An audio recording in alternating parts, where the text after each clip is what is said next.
Here we go. This is Casual Conversations, episode 4. And I'm here with my buddy, Mike Hassey from college. What's up, man? Hey, thanks for having me. No problem, man. Thanks for coming through. Now, we talked about, one thing you want to talk about, which I want to ask you about now that you've helped me edit my script, is you worked on a short film with your friend Brittany and one of the other faculty members in AI. I did. Chris McKenzie. He's a great guy. Where did this come from? So the name of the movie is called Art Project, and it's about a girl in college who gets involved with this other girl who is the star student, and the star student, decides to take this our main character Alex under her wing, and it's not all as it seems, and it gets a little weirder, gets a little crazier. I can't talk too much about it because I don't want to spoil it. Yeah, it's a short film, but it's a thriller, and it's a thriller. Basically, where this came from is from my class. My last class I had at AI. It was kind of I could do whatever I want class. So I decided, well, let's make a film. I majored in film, and I already made another short film called Betamaxes, which is on YouTube. And check that out. Yeah, that's a goofy one. We can talk about that too. But I was talking to Chris McKenzie, and I was basically like, hey, let's make a short film. Let's get some scripts and let's see what we can do. So, long story short, we got a couple of scripts, and they were good scripts, but we weren't feeling it. Where were you getting the scripts from? Were you putting out a post and hey, send me your scripts? We did do that, but we got it from most former students of AI. A lot of former students, and they were good, but it was either it was too what's the word? It was too big for us. Yeah, too. A little too crazy for us to film. So it was okay, well, they're good, but we can't really do anything with it. So who wrote the film for this? Who wrote the script for this? Then you can disclose that. Okay, so here's the weird thing. So we got this script, and it was a paragraph.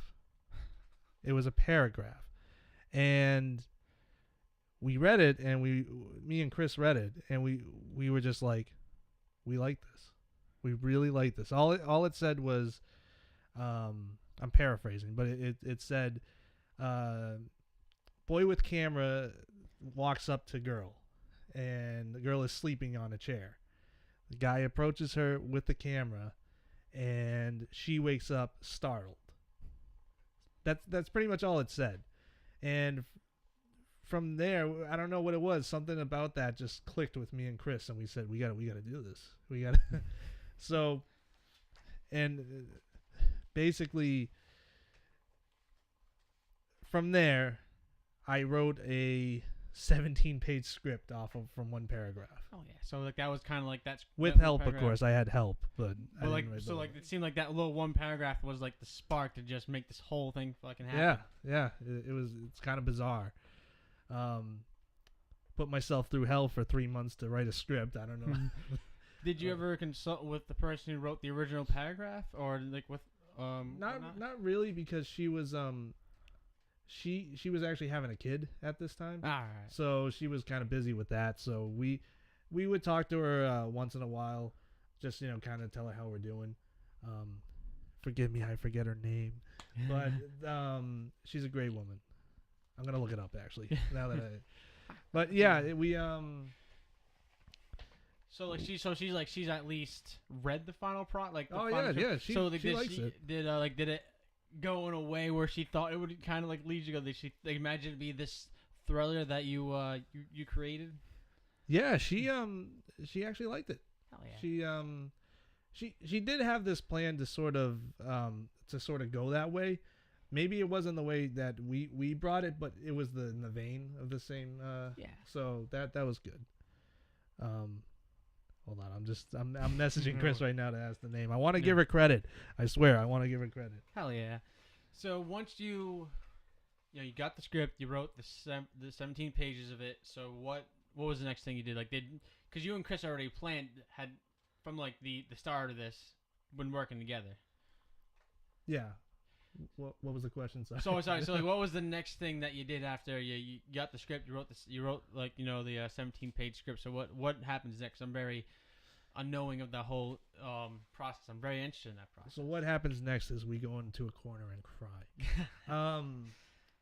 Well, from there we get the script, and next is to plan everything out. So we got to schedule it. We got to figure out the budget, and we got to figure out like what equipment are we gonna use, what days are we gonna set to like get the to film, and then it's also, well, we need actors. So where's our actors? So that's what we did for about a month. So I guess I should give you a timeline. So our school, me and Zach went to AI. It just closed recently in December. Yes. So I started this class like July, maybe. It was a summer quarter, and though for our quarters go for 3 months. So for 3 months I wrote a script, and it was final in October. Yeah. So I had the month of October, me and Chris and I, to prepare basically this script to get it ready to film by November. All right. So we had really 2 months to film it. And so the month of October, we had to get our actors, we had to get our equipment, we had to figure out where we're filming, we had to do all that. That was crazy, but we did it. So where do you want to start with that? Do you want to start with locations?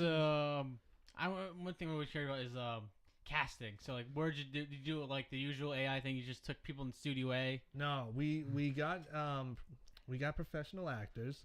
Oh hell yeah. Their names are Katie and Kelly. These are our two main actresses, and they were fantastic to work with. I don't quite know their backgrounds as well as Chris does, but they've been acting for a while. I think they were actually graduated from Emerson, or at least one of them did. I know Kate did, and I think, and they were great to work with. And we had a few other actors. They were all professional, so it wasn't like we just grabbed some people from AI. So yeah, that was really cool to work with professional actors. So it was it basically is because didn't the whole movie basically just revolve around just those two? So like that's only, or is there any other people? Like, did you get like any like people from AI that's like, hey? Because I remember you had asked me to help sometimes, but I kept falling through with that. But was that for the same project? It was for the same project, but those were for extras. Oh, for extras. So we were looking for extras. Really, it's an interesting fact. There's an Easter egg, I guess. There's one extra that's in every scene with an extra. She's in every single scene that there's extras, and look for her. It's kind of funny, but yeah, there was a ton of extras in this script, and I don't know why I wrote as many extras as I had. I'm kicking myself in the butt for doing that, but that was interesting to sort of wrangle these extras and try and get people interested to like be like, hey, please help us out. We can't pay you, but we can give you food. I mean, I think like for like college kids, that's the best way to get them. Hey, food, yeah. like food, right? Well, pizza. There wasn't actually that many. One scene in particular, we had maybe like 15 to 20 extras. Oh, shit. And there was 2 college kids, and the rest of them were extras that Chris knew. They were just people who I think he's friends with, and that was interesting. Yeah. So for because casting, then how did you find the locations in which that you were going to shoot at? Most of it was shot at AI. Yep. Because it takes place in a school, so we might as well use what we got before it shuts down. Yeah, really. And we had a couple other places that were outside of AI. One of them was this, I think it was an acting agency at the Arsenal in Watertown. And we got that because Chris's wife worked there. Mm-hmm. I think it was an acting agency or something like that. Excuse me if I'm butchering all of this. But yeah, so that was so we got that there to record at. Mm-hmm. And actually I think most of it takes place at AI. I'm blanking. It's been a while since we recorded, but yeah. So did you film all of it from November to December? Basically, it was just the month, like 2 weeks in November. 2 weeks November. Maybe it was like 1 week actually, but yeah, it felt like 2 weeks, nonstop. Like we barely slept. It just we went straight through, like. And then, so where is it in the process right now? Right now, we have a rough draft, and we're still figuring out some stuff. It's gonna. Ideally, I think we want it out by late spring, early summer. Don't quote me on that, but it would be nice to get it out by then. And then we're going to figure out where we can show it. Probably some film festivals, hopefully. Some film festivals. Maybe. So in the initial release, how would you be releasing? You said your last thing you worked on was on YouTube. Yeah, that was mostly because that was my senior thesis. And it was just like, I don't care. Just throw it up on YouTube. Yeah. And but this is a little more... definitely more professional, or semi-pro, I guess. Not to sell myself short, but yeah. So I think we're gonna try and see what we can do with it. See where we can go. Maybe it'd be nice if we can make money off of it, but I don't know. I'm not counting on it. So we really just want to get it shown.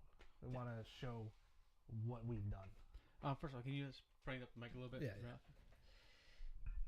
It's picking up everything I'm saying, right? Yeah. There's at least a signal, but just better quality. Okay. And then what I was gonna ask is like, so how does one get on like, cause film festival? I always say like, oh, go to this film festival, go to this film. Like, so like, what is also like, what is a, like how long is a short film generally speaking? Because I imagine like regular films like hour and a half, 2 hours. It could be like 10 to 20 minutes, maybe even a half hour.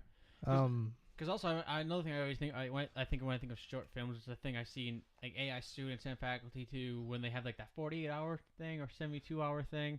Because my roommate helped on that. Because that's also what I think of like short films, like those like 5-minute things they did, or it's really I would say it's really anything under a half hour, because anything like 45 minutes is like a TV show.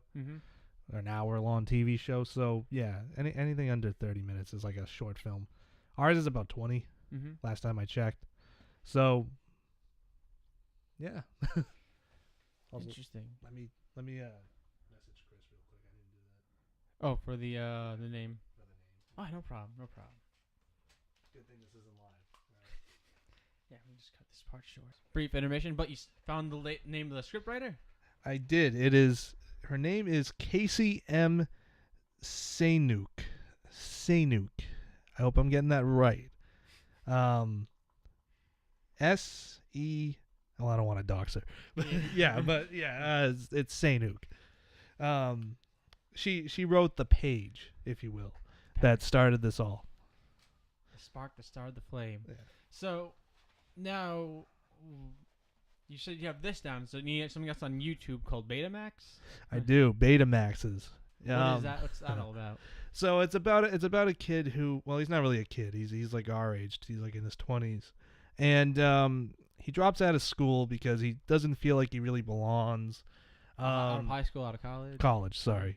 He drops out of college and he wants to do something with his life because he feels like his brother's done more with his life. He just wants to do something with his life. So he doesn't know what that is. So he decides to like live in his basement with all his father's old video rental stuff. His father used to own a video rental store.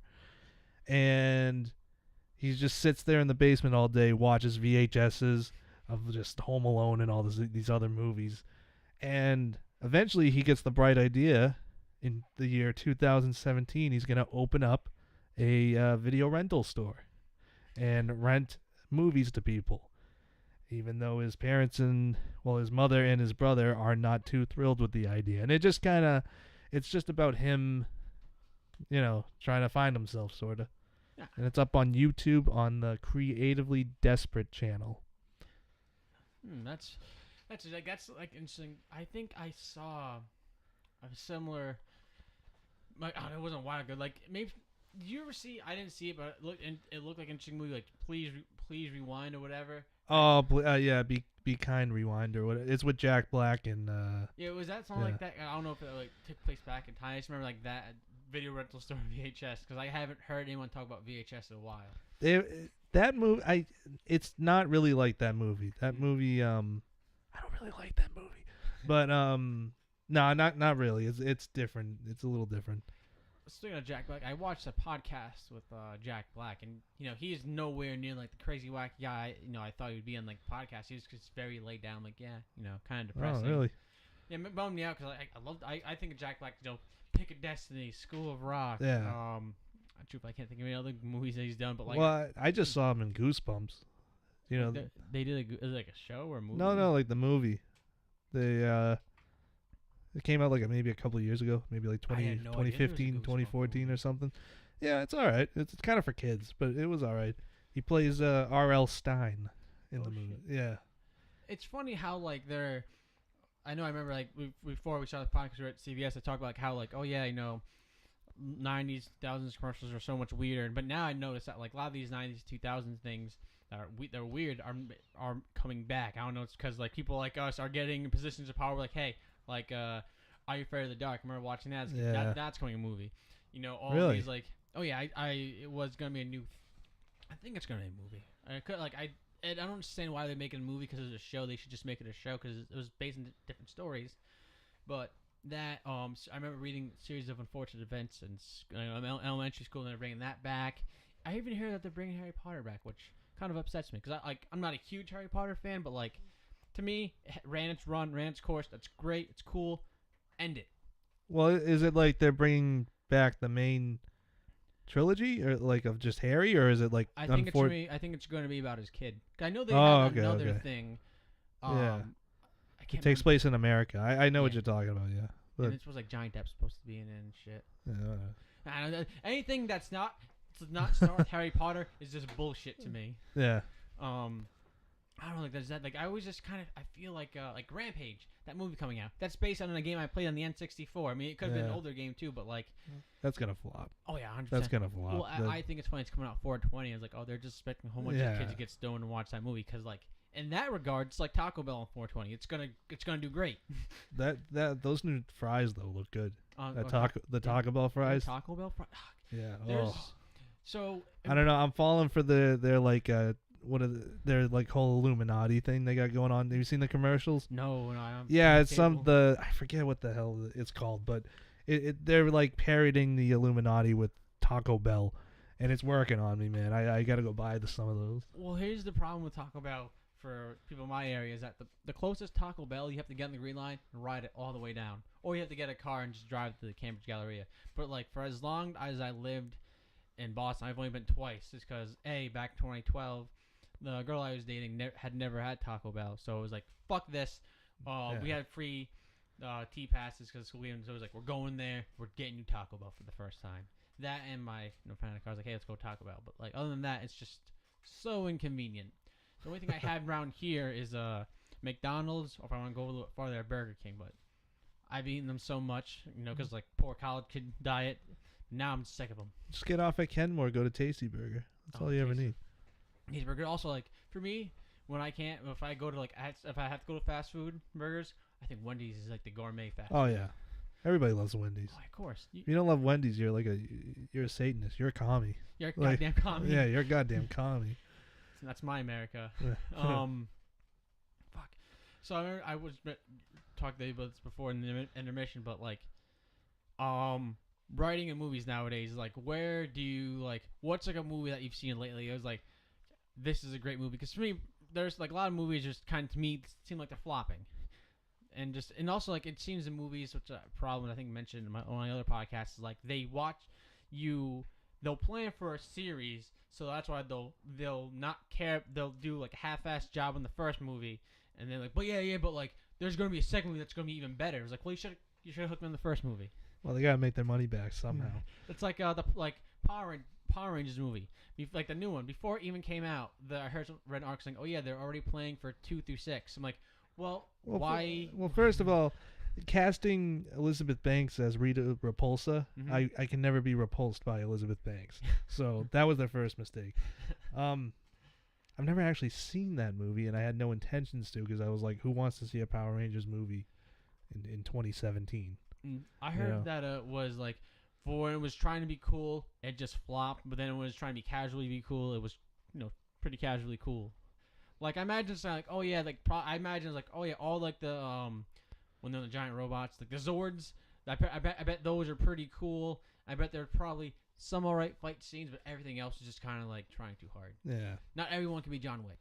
Yeah, I know, really. Because like to me, like John Wick is like out of like maybe like the last 10 years, like the best action movie by opinion. Yeah, it's good. It's a good film. And even like the first one, 1 and 2, they're both good. And well, because also like to me it's so funny because how like the first one was just so great in terms of like the story is extremely minimal. Some guy gets his wife dies, dog gets killed, gets revenge. And then I like how it just builds on that. And the second one, it then just opens up this entire world. And spoiler alert, if you didn't see John Wick 1 or 2, I mean, what are you doing? There's gonna be a third one, and I hope they end it with the third one. Oh, they have to.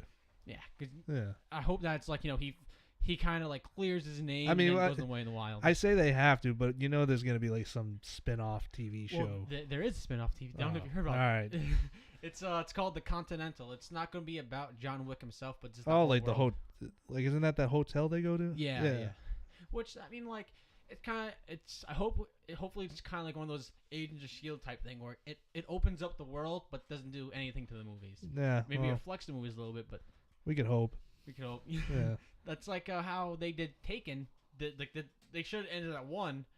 Then they did 2, 3. And now they have the show, which is about him all before the first Taken movie. I didn't even know that. Yeah, I only know about that because the guy who plays Liam Neeson is he's a bastard in Vikings. He plays the older brother of the main character named Rollo. He's a son of a bitch. Okay. Can't trust him. But yeah, it's just everything's just kind of wants to be interconnecting. Like everything to me wants to be the MCU. I say it a lot. MCU, like as much as I love the MCU, it ruined a lot of things. God damn it. Makes like the whole like new movie standard. Well, it's their moneymaker. Oh yeah. So they gotta universe everything. I mean, it's cool for MCU. Well, like look at the look at the monster universe or whatever it was that Universal was trying to push. Oh, that was that the dark one with the dark universe. The dark universe with like the Mummy. Yeah. Wow. They that was their second attempt too, because I think there was a Dracula movie that was trying to. Yeah, that was like I don't know. I guess they forgot about that. Apparently, it was just that bad where they're like, disregard that. It was Dracula Untold, was it? Or was it Dracula Untold or? Is Dracula something? See, we can't even remember it. So yeah, that's. And then, are they still gonna go off in that monster world, or are they gonna like stop it? Beats me. I mean, I kind of want them to, just because like, that'd be interesting to get some remakes, especially if a Creature of the Black Lagoon. I kind of would. I've seen that. I liked it. Kind of like to see a modern version of it. Oh yeah, there's should be some modern things I love. It's like a modern Frankenstein, like the actual like story of Frankenstein, not like the version people think. Like also bothers me a lot. It's like the whole Zelda thing. People think Link is Zelda. Link is Link. He's not Zelda. Zelda's a princess. Frankenstein is not the monster. Yeah, that's called the Frankenstein's monster. Frankenstein's the dude who makes it. Just want to point that out. Bothers me. Just call the monster Timmy. He might as well. He might as well. Yeah, Timmy. He's misunderstood. I feel so bad. I think he does have a name, or I feel like he was given a name, and I don't. In the book? I don't know. Maybe I've read. It's been a few years, but I read the book. I could be full of shit. Because also in the thing it shows out him that like he just runs off and. I mean, I've only seen clips of the original thing, but it seems like they just kind of kill him. But like in actuality, he's born. He isn't chased by mom. He just runs away from Dr. Frankenstein. He watches like a family, like a father, his son, and daughter-in-law. Like his son's married, and he watches the monster watches that family. Finds 3 books in the middle of the woods. I think Divine Comedy, Paradise Lost, something else. And so he gains intelligence by reading all these like really heavy books and watching his family. So he understands how to interact with people. So he's kind of humanized. But the whole like tragedy of him, because it's only one chapter that he talks, you actually see the story from his perspective, is that he goes to talk to him. He's talking to because the father is blind too, talking to dad. He's like having a nice conversation. The father wouldn't even know. He's like, "Oh, you're a nice guy." The son and the daughter-in-law come home. They freak out and he has to run away again. It's the whole tragedy is that like I have to live alone because I'm this fucking monstrosity that this mad doctor made because he wanted to play God. So same. And he goes to them. He's like, "Hey, you know what? I'm gonna kill your wife if you don't make me a female companion because I don't want to live in this world alone anymore." So he kidnaps him and gives him a whole bunch of body parts, I think. And then he's like, "Fuck you, I'm not doing it." It's like, fine, see what happens. So on his wedding night, the monster chokes out his fucking wife, and then he just chasing. He's Dr. Frankenstein spends the rest of his life until he dies chasing the Frankenstein monster. I don't know how to go. Sorry, I feel so passionate about that, but but that's something that they should go into. Like, see, like that sounds like a beautiful story that Hollywood could totally take advantage of, but probably won't. No, it won't make him any money. Nope. Do Frankenstein's monster versus Transformers? Oh, aren't they? Are they rebooting? Yeah, there you go. I think they're rebooting Transformers actually. Oh, I don't know why. Why? I also we got enough of them. We don't need any more. Yeah, right, and one thing that always bothered me about the Transformers movie, because I've only seen the Shia LaBeouf ones, was they never had Bumblebee. Bumblebee was the main guy, but they never had Hot Rod. Because I remember watching the cartoons. Hot Rod was one of the main dudes. You never see him. I don't really care as much now because they killed the series is dead to me after the Shia LaBeouf left. But there's that because like I don't know, like the franchises are getting too big. I know Call of Duty wants their own movie franchise. Why? I don't know. They said it's gonna be comic book action. There's that.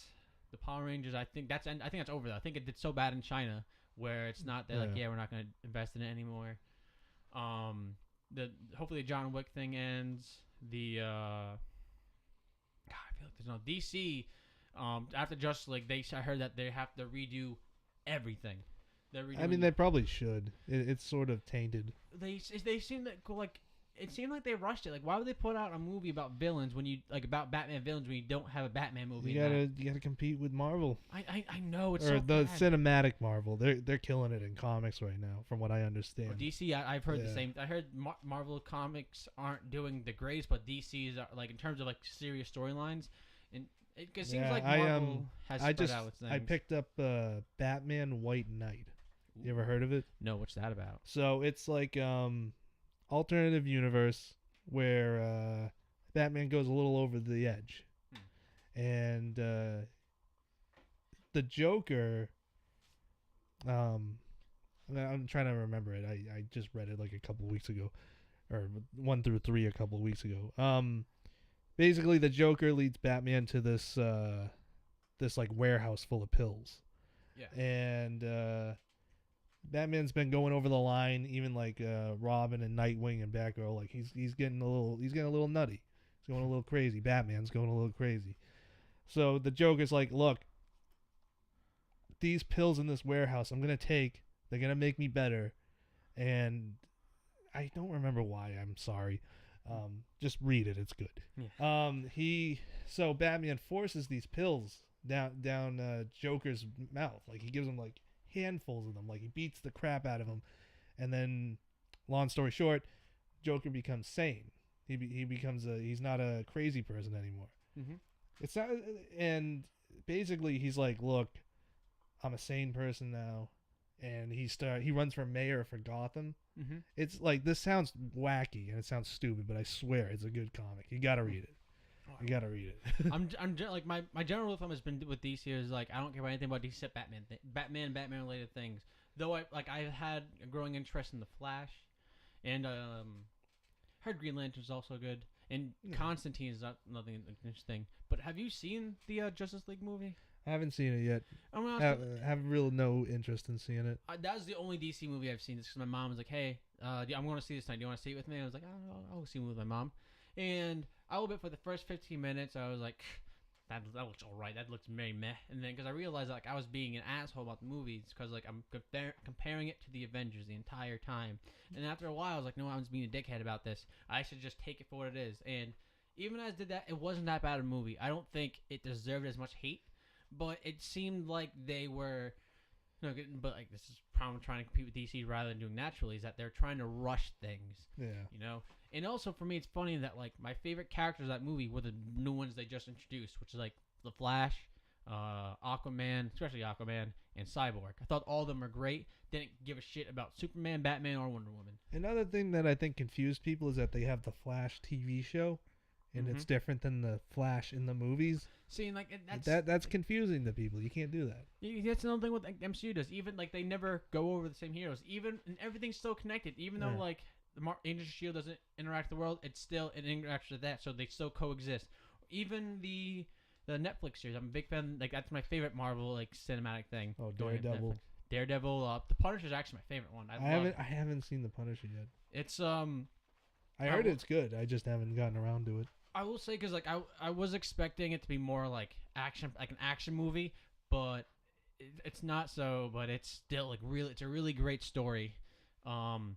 It's more Daredevil-y you think in terms of like story based, but I highly recommend it. You know, good time. Okay. That ending made me cringe. And we're back. So I'm sorry, what was the name of the short film you had just been working on? Art Project. Art Project. So, on one thing I meant, holy shit. On one thing I meant to ask about did you direct it or? Chris McKenzie directed it. So what? What is like the role like because I'm still don't know much about video. I only think I know or like do as much what Google tells me, but like someone who does it, what does more of a director do? So the director directs the actors and tells them how they're feeling, what emotions they should feel, and general direction.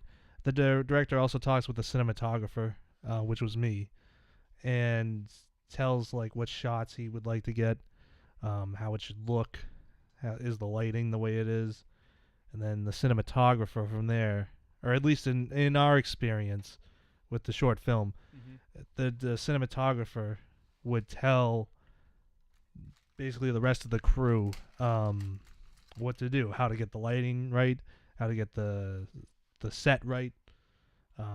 Basically, we have to make sure that the director's satisfied. That's pretty much what we did. Our experience on the film was that it was, there was 4 of us for the crew. Really 5. So there was me, which I did producing, screenwriting, script writer, cinematography and lighting, and just any other general stuff. There was Brittany. Brittany Chittick. She did the editing. She's one of the greatest editors I know. She's editing right now, and she helped us out on set with general stuff. There was also this other guy named John. We called him JJ. He helped us out. He was a huge help. He helped me out with lighting, cinematography. He's a film student that goes to, I want to say Dartmouth? No. Fitchburg. That's where he goes. He goes to Fitchburg. And he was cool. He was a lot of help. It wouldn't be possible without him. And then Chris directed. I think I already said that, but Chris directed.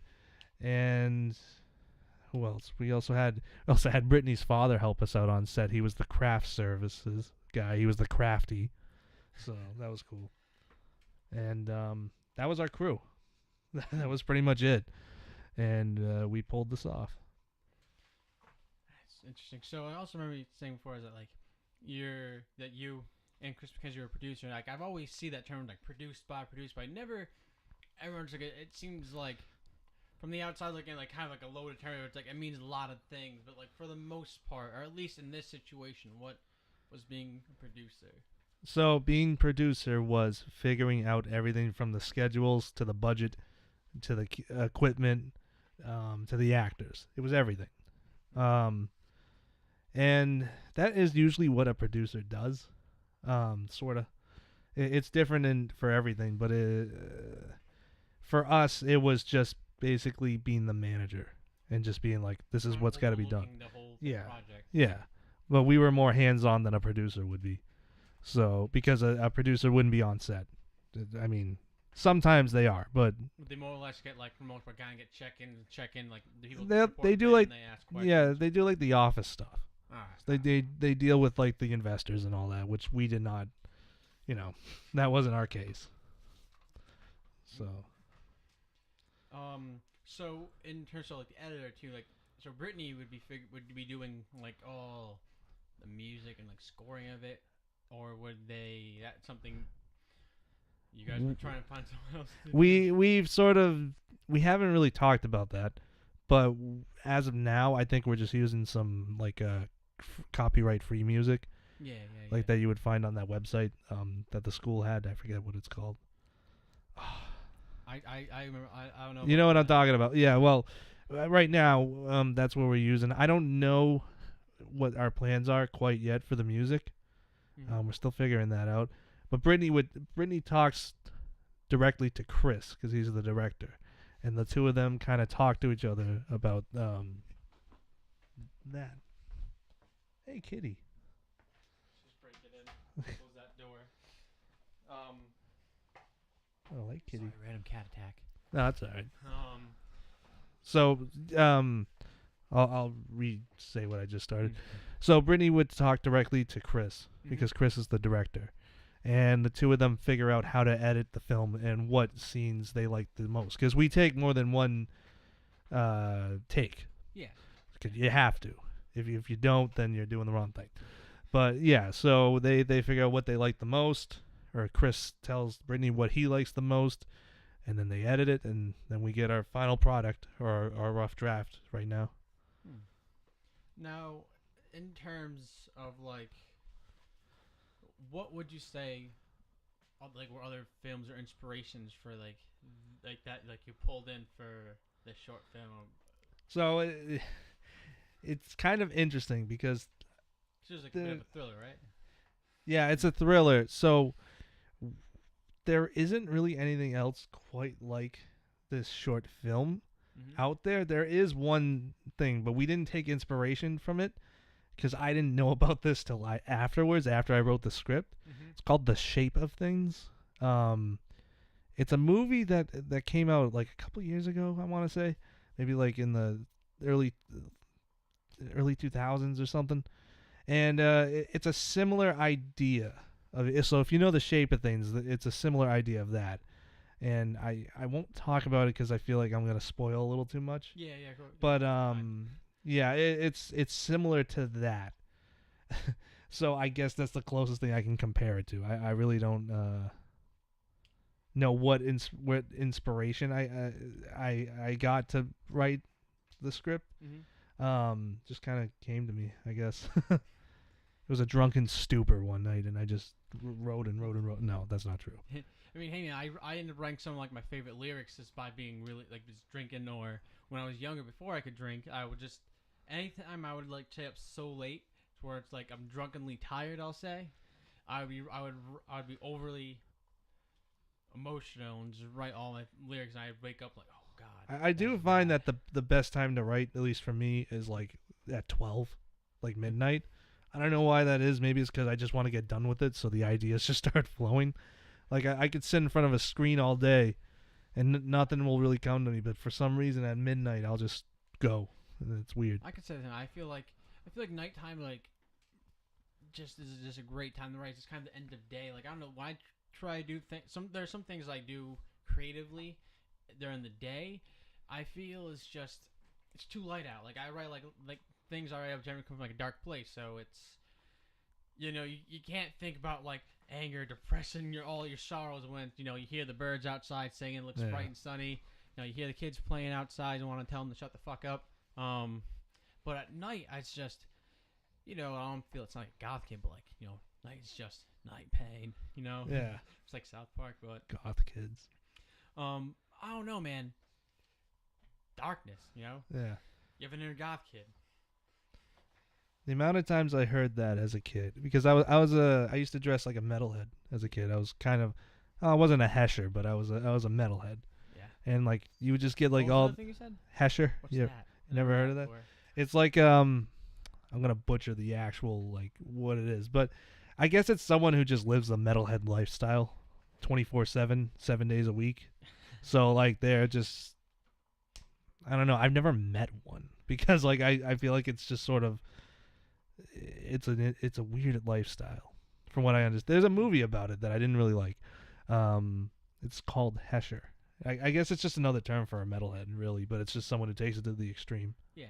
So I Yeah, don't know. but I guess it's like someone who's like who's like really into punk and like lives in those punk houses and shit like that. Oh yeah, like like an SLC. I think then they like kind of like an SLC punk, Yeah, but it's but like more metalhead. but you're a metalhead, just yeah, drinking like mad beers and just blasting Slayer all the time, headbanging. yeah, and you like live in the van and you like jackets. do all those crazy drawings that like Satan and shit like that. Yeah. Yeah.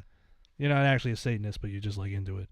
So, yeah, I think that's what a Hesher is. Mm-hmm. I mean I don't Urban know. Dictionary. Yeah, you could find it out. But yeah, I used to get called a goth kid all the time by like elementary school kids. It's like I'm not a goth, guys. I don't even paint my nails or anything. Like I just have long hair, and I got a Metallica shirt on. Like it's. I mean, I was up until like even before I started to actually look like an emo kid with like skinny jeans, and I used to have like long in the front, messy in the back. I painted my nails up until a couple years ago. I was working at Ops when I stopped painting my nails, but like even before then, I just had like light blue jeans on. But because I had like a dark shirt on, like maybe like purple and black shirt, and people know I like Tiny Chemical Romance. Oh, you're an emo kid. I'm like, I mean that's people called me an emo kid so much. That's what I became. Yeah. But I don't know, it's very interesting. Like I want to know like what if I could go back to my high school just to see what all like the new stereotypes are, I would, because I have a little cousin who goes to like my high school. She said on her first day she saw a whole People bunch of eating kids. Tide Pods. I mean, could be just as weird. There were kids with cat ears, drawn in whiskers and tails, and that's what they do. My cousin asked her teacher. She was like, "Yeah, let's let them be. That's just them." They like furries, or are they just? They're like some. I mean, I did see like a YouTube video of a report of like wolf kid in Florida where they would do very similar things, except wolf based, not cat based, which is still same shit. Yeah. When I think about it, but maybe I don't know. That's just the new stereotypes. For me, I like to think it was in a simpler time. They're like your preppy kids. Then preppy kids, you got your jock kids, then you got theater kids, your wolf kids.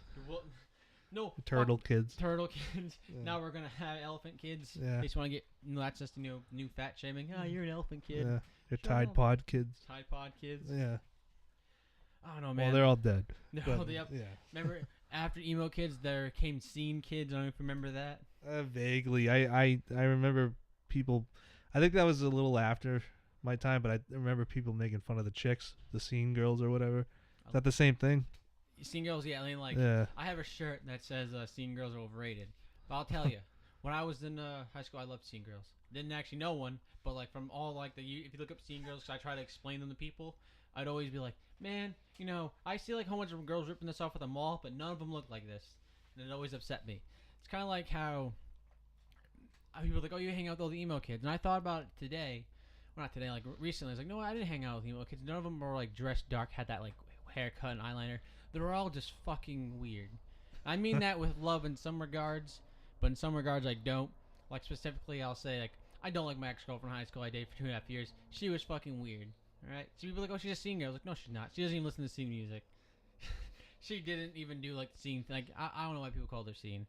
Like I'm also putting this as a degree of like those obnoxious scene chick who are just kind of like overly labels. optimistic. It's just people like labels. Oh, I mean, yeah. So that's that's kind of this is back the MySpace days where it's like you had to be so deep, and if you're an emo kid to be deep, dark, and depressing. If you're a scene kid, you're supposed to be overly optimistic. Oh my god, I have ADHDs. Look at me, raw as XD. Do you remember who were on your MySpace friends, like your top friend list? Oh yeah, number one was The Used. I put my favorite band number one every time, and then for a while it was probably my girlfriend at the time. And then a couple of my close friends. I think mine was my girlfriend at the time, number one. Number two was Ozzy Osbourne. I want to say like number 3, maybe Black Sabbath or Metallica or something. Mm-hmm. And then I think I had a couple real friends or something. I remember it was just like a joke, whatever it was. I was like, I don't give a fuck. I remember back when I first started Facebook, because you could put like add the friends for all the artists. I was like, always so weird. I'm like, I don't like. What if they say no? What if I just weird them out and then eventually learn it's like, oh, that's the thing. You know, that's how you watch their news page. Like, oh, okay, Yeah. it wasn't so weird, but I would feel special when bands would send me friend requests because of them trying. Yeah, to, that used to happen to me too. That was kind of cool. One of them, this band Get Scared's first one, their first 8,000 fans on MySpace, and they're actually they're not like huge but they're on a record label that I like and respect, and they're putting out the third or fourth album soon. Like, fuck yeah, I remember when these guys just had an EP, no one knew them. Yeah, that's cool. So like because in music, you had MySpace, now you have like YouTube and SoundCloud, but like in terms of like if you can't put in your film to a film festival, what are the other outlets for you to like advertise and push it? Is it just kind of you post it on YouTube and say, hey, check this out? Clearly you'd probably have like a imagine you'd probably put together like a Facebook page for. Well, like that. my experience is that with narrative films, because Mhm. that's what this is on YouTube, don't do too well. Mm-hmm. So we're just gonna have to put it out everywhere we can, and see who can bite, or who will bite.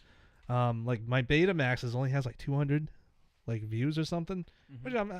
which is fine. I'm not saying it should have more, but I don't know. In my experience, the narratives seem to suffer on YouTube, which is very weird. I don't know why that is.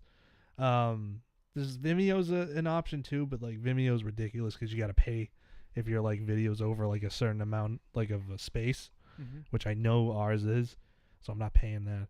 I mean, I gotta look around. That's really all it is. I gotta keep looking and see where I can put it. Whatever. Yeah, I gotta look around. So yeah. Because like that is in terms, because like I write, but like I write, like I said that script I was showing you before, and I would sometimes think like best case scenario, I write this, finish it, it's good. Have some people who like, hey, I like it so much, we should work on it. And that was just kind of like, so like what, like you put it together, and like I always think like, well, if I made like a half-assed version of this script in video form, like nothing like too serious, and then I would like put it out, like where would like that kind of the outlets to do it? Because like I said before, with music you have your YouTube, your SoundCloud, you can push music on Facebook. That's always fun. Bandcamp, Apple Music. You can put like my roommate's band Yacht Club is on Spotify, so like you can. There's lots of things to do, but like with I feel music is much easier to get out than film. Because you can do it, you can listen. Because only thing you need is listen, and you could like on your way to work, on the T, working out, playing video games. With movies, you gotta sit there and like give it attention. Give it attention. So I mean, there probably are people who have had success on YouTube, just putting their films up, their short films up, which I mean it's luck. Original film, which I think is kind of interesting. I think you have to pay for them, so that's I'm not gonna do that. I know that shit. What do I know? No. For Betamaxes and this other documentary we have on Creatively Desperate, we threw it up on Reddit. Mm-hmm. That seemed to work for the documentary. The documentary has like 9,000 views right now or something. Oh shit! Yeah. What's the documentary on? It's about mental hospitals. We did it for a psychology class, John Gostin's class. I love him. And I was backstory. I was so goddamn sick of doing PowerPoints. I said, I'm not doing a PowerPoint. I'm doing a film. So I did. It's like a 15-minute film, just about a real brief history of of just like mental hospitals then and now. And we had some people who were either in mental hospitals or were going to a mental hospital, possibly do interviews for us. And that's all it is. It's nothing. It's what it is. It's really my first attempt at making a film. Mm-hmm. And looking back at it, I'm like, oh my God, what was I thinking for some of these things? But it has the most views on that channel. Like 9,000 views. It's almost at like 10,000. I haven't checked in a while. But I'm like, what? Well, I feel like people like use YouTube as like like a jump off for like learning shit because like, you have like people like learn how to do a tie, but then you have people who like I can't remember what the page was. It just basically summed up like World War One, World War Two, and each battles, what each person's beef was. Basically, shit that I should have learned in high school, but the information didn't stick. Yeah. So in terms of documentary, I remember watching. I watched a Scotch documentary about like one of my last months while I'm working on AI. So and that's just for the shits and gigs. And I actually retained information. I now know what to kind of look for when I go pick up Scotch. But like, so in terms of like now your documentary of 9,000, people like just so interested, like probably so interested in mental hospitals and like, you know what? I'm going down a rabbit hole. Let's watch whatever tags we used. It must have worked because like we're showing up somewhere and they're watching it. Either it might have been Reddit or it might just be the tags. But how long was it? What? How long was it? The documentary, like the. It's only like a 15-minute documentary. Actually, that's a perfect time like, for someone just kind of like, especially for me, because I'll just put on like top 10 videos, and just like play video games and just kind of have that as background noise. Yeah. Occasionally, just pause, look over, like that's dope. It's just weird, like how that's done so well, but Betamax hasn't really reached the same level of. I don't want to call it success because it's not really a success. More views. It's just interesting. I don't know. I think YouTube even now is kind of like shifting because I remember like YouTube for like I remember getting YouTube like maybe like late middle school, like early high school, kind of going through seeing all the YouTube personalities, and YouTube is more of a spot for like creating videos and putting on the kind of like what Betamax sounded like. It wasn't usually a spot for like, oh, I want to upload documentary, or upload promotional things. We're not going to have podcasts. It was just, hey, look at these creative videos you put up. And so like I feel like it had been put on back in the day, it probably had gained more views because that's kind of what it's meant for. But now it's a news source. You can go watch live news there. That's where that's why I watched. Like, I got bored one day. I watched the inauguration through YouTube. Yeah, I did too. So it's such a bigger thing now because also I think it's also probably due to Google buying it as well. Yeah, well, Google wants to buy everything. Google and Disney. Of course. They're gonna own everything in like 2 years. That's not true, but yeah. Well, I used to I've mentioned this before. I used to hate the fact that Disney bought like Fox, and they're like, "Oh no, we'll still do rated R movies." I'm like, "Okay, I'm cool. Yeah. Do what you will." Yeah, well, I mean, someone's gonna cry monopoly eventually. Maybe. I mean, I don't know if like it seems like they are. I'm not saying they are. Don't come at me, Disney. Please don't. I'm just joking. I'm just some guy. But it seems like it. I think it's just gonna get to a point where like so many things are gonna be owned by like big corporations. That's gonna force a whole bunch of smaller businesses to come out and just kind of do like repeat the cycle all over again. Yeah. And it's kind of like you have a new genre come out, it's small. A lot of people like. They get attention. A lot of people like. A lot of people like. And then all these like small bands people like even My Chemical Romance was on a smaller label. Get bought out by a bigger company, becomes a big thing. Then becomes a monopoly. All the best emo bands are on like Warner Brothers or whatever. Yeah. And then a new thing comes up, and then just cycle repeats. They broke up, right? Like goddamn right. I hope they stay broken up. People have been crying about them getting back. No, I love My Chemical Romance. Their last album wasn't to me a My Chemical Romance album. Danger Days. The only album I know by them is 3 Cheers. 3 Cheers? Oh, you never heard Black Parade? I mean, I heard the song, but everybody told me to stay away from the album. No, they're just really? It's more so. Whereas 3 Cheers is more of like a darker, like I think remember Brian said it was like in terms of what actual emo music is that My Chemical is not. Romance is not that. It's more actual emo music is like Thursday, Sunny Day, Real Estate. They are more of like a pop punk band with a dark persona, and that's kind of why I say it's like a really catchy pop punky thing. Because like every other song's about suicide or something, from what I remember. I'm Not Okay, Ghosts of You. It's all the sad depressing things.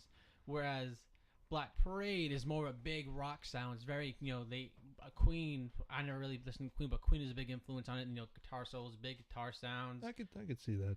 Even like I have a live DVD called The Black Parade is Dead, and they did this huge arena in Mexico, and seeing how pyrotechnics had people come in, like a lot of things going on stage. I can only imagine. You can only see the Black Parade played in a big place. If you saw like somebody perform Black Parade full back to back in like Paradise Rock Club, I've never been to Paradise, so Bright Music Hall, it wouldn't sound right.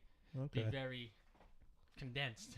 Okay, that's interesting. And then there's the first My Chemical album, which is more of like a There's one song off of there I really like. I don't remember the name of. It's there's like the big ones were off the first album you're talking Yeah. about. There's Vampires Never Hurt You. That's kind of like a slower one. Honey, This Mirror is big enough for the both of us. I think that's it. And then their Mosh song, Our Lady of Sorrows. No, I think it was the other one. Honey, This Mirror is big enough for the both of us. Yeah. That's a weird music video for that one too. I also own a My Chemical Romance documentary, which I've watched countless times. It covers them from their inception till right before they're recording Black Parade at the end of the album. Yeah. They're demoing it on their. They were my guilty pleasure in high school. I was a metalhead. I couldn't be seen listening to them. I remember Fall Out Boy. Like, I mean, I don't really listen to new Fall Out Boy, but I was at a new school. Heard a couple of kids say they hated Fall Out Boy. I was like, "Yep, I hate Fall Out Boy too, man. Can we can I join this conversation? Can we be friends?" Yeah. And then my first year of college, like, you know what? I'm gonna give this old college a try. I always hated it because I was trying to be someone I'm not. Now I'm listening to it, fucking loved it, and I just started hugely jamming to it. Then I heard their new stuff. Yeah. Once you get out of high school, everything's so much easier. Oh yeah, especially with like one of the things that I felt bad for kids like later on in like the AI dorm experience is that like my first year we had all 5 buildings. My second year we had 4.5 buildings, and then we just went down to 4 buildings. All like the 5 buildings down in West Village, and so there was a lot bigger community where people kind of communicated with each other and just it was a big huge thing. Yeah. And then more toward the end, it was just kind of like, oh yeah, we have 1 building. It's like that's not the college dorm experience. Like my first year, I could go out at 2 a.m. and just see a whole bunch of people outside just chilling, and then just join the conversation. And that conversation lasts till 6 a.m. That's cool. And I loved it, man. And it wasn't exactly like the big college like experience that you've seen in other movies, where it's like huge campus, only like a village of 5 buildings. So like BU down the street there. Yeah. So it's like, but like because you're in a dorm of like 500,000 kids. This is like 200 kids in one village. So you start to know each other. I like that community. And I mean, I never stayed at Nora's house, was the apartment based one, but I imagine that was also pretty nice too. But I never seen them, so I don't. They were nice. I was like the food sucked, but wasn't people were over exaggerating about how bad it sucked. Okay. Man, there's just AI was like a cool place when I fucking first went there. I also thought when I first visited the school that John Lay was a president. He wasn't. No, he was like the what was he? He was the head of some other department. Yeah, because in the library when I worked down there was a Hugo had that book. Did you ever get that book? For freshman sem? Yeah. It tells you what he did. So we had like 17 copies down there. I tried to give it back to him. He's like, I don't want that. So yeah. Sorry, Hugo. Even had our algebra books was like it would have been a regular algebra book for any other college, but it said New England Institute of Art edition. Like, okay, how come we have to have our own special fucking edition? Yeah. I really didn't have to buy any books when I went to school though. Oh, me neither. Only a couple, so it wasn't that bad. They were cheap, so. When I did my second semester and I bought like a handful of books, I realized, wait, I could have just went to the library because I never really thought of the library as an option until like nobody like used the library. There's maybe 4 people, people who used the library. Do you remember it being upstairs? Yeah, that was when I was first there. But like my first quarter was upstairs, then it went right downstairs afterwards. Oh wow! Like you came on like the ass end of everything. Yeah, that was real. Because like my first 2 years, like the library was like a bit of a poppin' place, Also, that was also where the secret bathroom was. If you knew about it, you didn't tell anyone about it because that means more traffic. Yeah. But man, the library was a nice place to hang out. I wish I look back because there's like some of my early years. I wish I paid attention more. Kind of like when you just think back when you're in high school. It's like, man, I wish I paid attention more. Only some classes, like in terms of high school, I only wish I paid attention more during world history classes because history is just interesting. All that math doesn't really help you all too much in the future. Yeah, really. Oh God. Anyways, I had more movie questions for you too, and I'm just drawing a blank. What else do you want to talk about? Art project. What else do you just kind of like want to like let people know about and get people into it? Well, the amount of props. Not yeah. props. So we part of this film is that there's a lot of art projects being made, being done. We had to have what we called an art day to get the amount of art we needed. Mm-hmm. Because there's a whole scene where, without spoiling anything, there's a wall of art, essentially. And, well, where are we going to get that art? I can't draw. Chris can't draw, as far as I know. So we're like, all right, well, we got to get people to do it. So we held an art day where we had just people come in from AI, and they just drew for us. So we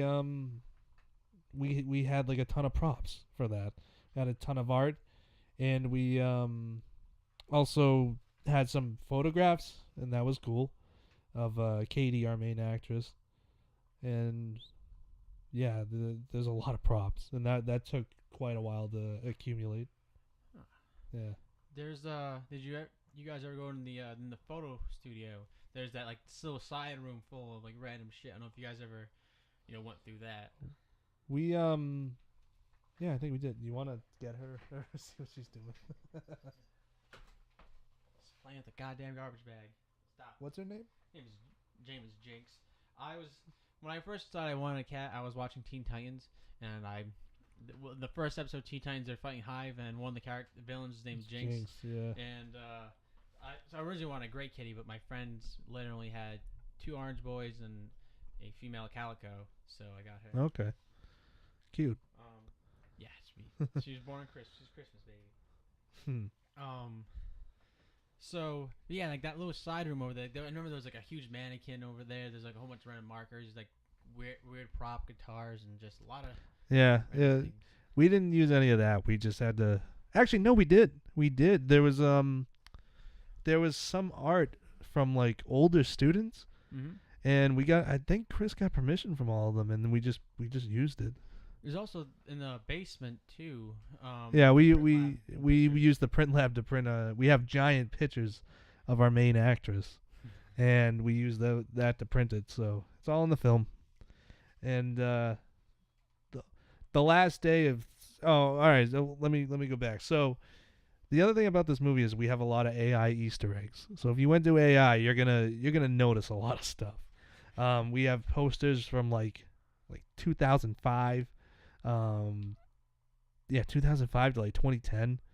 A lot of landmarks you'll notice, like the what's yeah, it's gonna make a loud creaking noise. What is it? Is it an automatic cleaner? Yep. Should we wait till it's done? Yeah. Okay. Probably just cut this part off. That's pretty cool. Yeah, but like it's gonna get really loud. You hear it throughout the house because there's needs WD-40 or whatever, the things that make it less greasy. It's gonna squeak really loud. Look at that. I've never seen one of these before, so it didn't always do that noise, but I sleep through it. But when I first got her, I was still like a full-time student and working, and I didn't want to her litter box to fill up, because I sometimes back at ops, we close at midnight. I didn't want to get back, have to clean shit. That makes sense. But now it's that I truthfully think I'm just gonna either get like a cheapo regular one with like a hood and just use regular litter, or because that box is your place actual box in it lasts about 20 to 30 days. 30 if you're really pushing it. But so every 30 days I spent like $15, $16 on that. And it's just kind of like, I think I'm just better off just gonna try like get WD-40 because that costs like $150. Yeah, that'll fix it. Where were we? Let's just talk about the AI landmarks again. What are you gonna notice? Right. So you'll notice the posters and the statue out front. I'm about to ask about the statue. Yeah, that's there. There is some art that is from former students and some teachers, and I can't talk about one of the pieces of art. Well, I can, but I'm not gonna. I want to see if people will figure that out. It's from a former president of the school. She drew the picture. what else is there? That's like for, you talking about in terms of Easter eggs? Yeah, in terms of Easter eggs, we got a couple. I can't think of any right now, but there are Easter eggs. Yeah. So, yeah. And the last day of school, officially, like my portfolio show, Yeah. we recorded the last few scenes that day too. So everybody, there was a bunch of people there. That the studio, the film studio was Mhm. filled with people, and they're all in the film. And that was our last scene. So that'll be fun to see you guys all there. Yeah, I guess I was telling you before. I really wish I made it that day. I really wanted to Yeah. be there for for that, because I say that I was at that school because like even if you like even like after I graduated, I was there for 6 years, 2018, 7. Yeah, I was there for 6 years because I there was some problem with financial aid, so I had to take a little bit less classes. So it would take Sounds like AI. yeah, oh yeah. Also being poor, so I couldn't take on the max amount of classes. So my bachelor's would be 5 years because I didn't take summers. We had 4 years, so I had to do that. But that ended up being there for another year and a half just from being the studio ops guy, which fucking worked out. That guy quitting and being pissy and being a bitch worked out great for me. Good. And yeah, I ran ops with a gentle iron fist. I didn't really enforce things too much, but Yeah. I got heated. You never found that Canon 5D, did you? Oh yeah, I never did. No. Yeah, because I know there was a broken one in there. There's a broken one, And then there's one I just remember giving it to a teacher. I think I remember what teacher it was. I think I mentioned it to somebody else before I left. Because Yeah. the teacher I was thinking of, if I gave it to, was still there. But nah. There's also another former student who had one of the 5Ds. I don't know if it was Mark II or Mark III, but she was like, "Oh, I was moving. You should hit me up beforehand." And it's gone. It's gone. Yeah. They knew what they were doing. What's the real tragedy was they had two broken U87s, Oh. which are really nice microphones, but hopefully they went to at least audio guys who can fix it or try to get it. One of them broke off clean in half. I don't know. I've heard many stories. Yeah, essentially what I heard, someone was moving drums into Studio A again. They were moving it back recklessly. One of the something fell over, knocked the mic stand was on, and then just smashed against the ground. Oh, okay.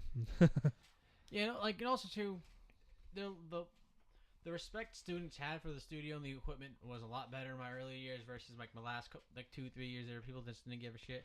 Like no one with normal boards anymore. That was like the most annoying thing. What wouldn't they do? They wouldn't normal like the audio. Okay. Like people would just put the faders down, put the preamps down, but you're supposed to go to every like all the compressors, all the equalizers on every channel. And they didn't. They didn't like wrap things nicely. They just shoved wires in. No respect. Well, what I got pissed off with was when they didn't shut the studio lights off. Oh yeah. That infuriated me because if those things stay on a long time, they're gonna blow out. Yeah, I know like I had a huge problem with like that little computer thing wouldn't work before it, like for the longest time. And then I figured out it was a really simple fix.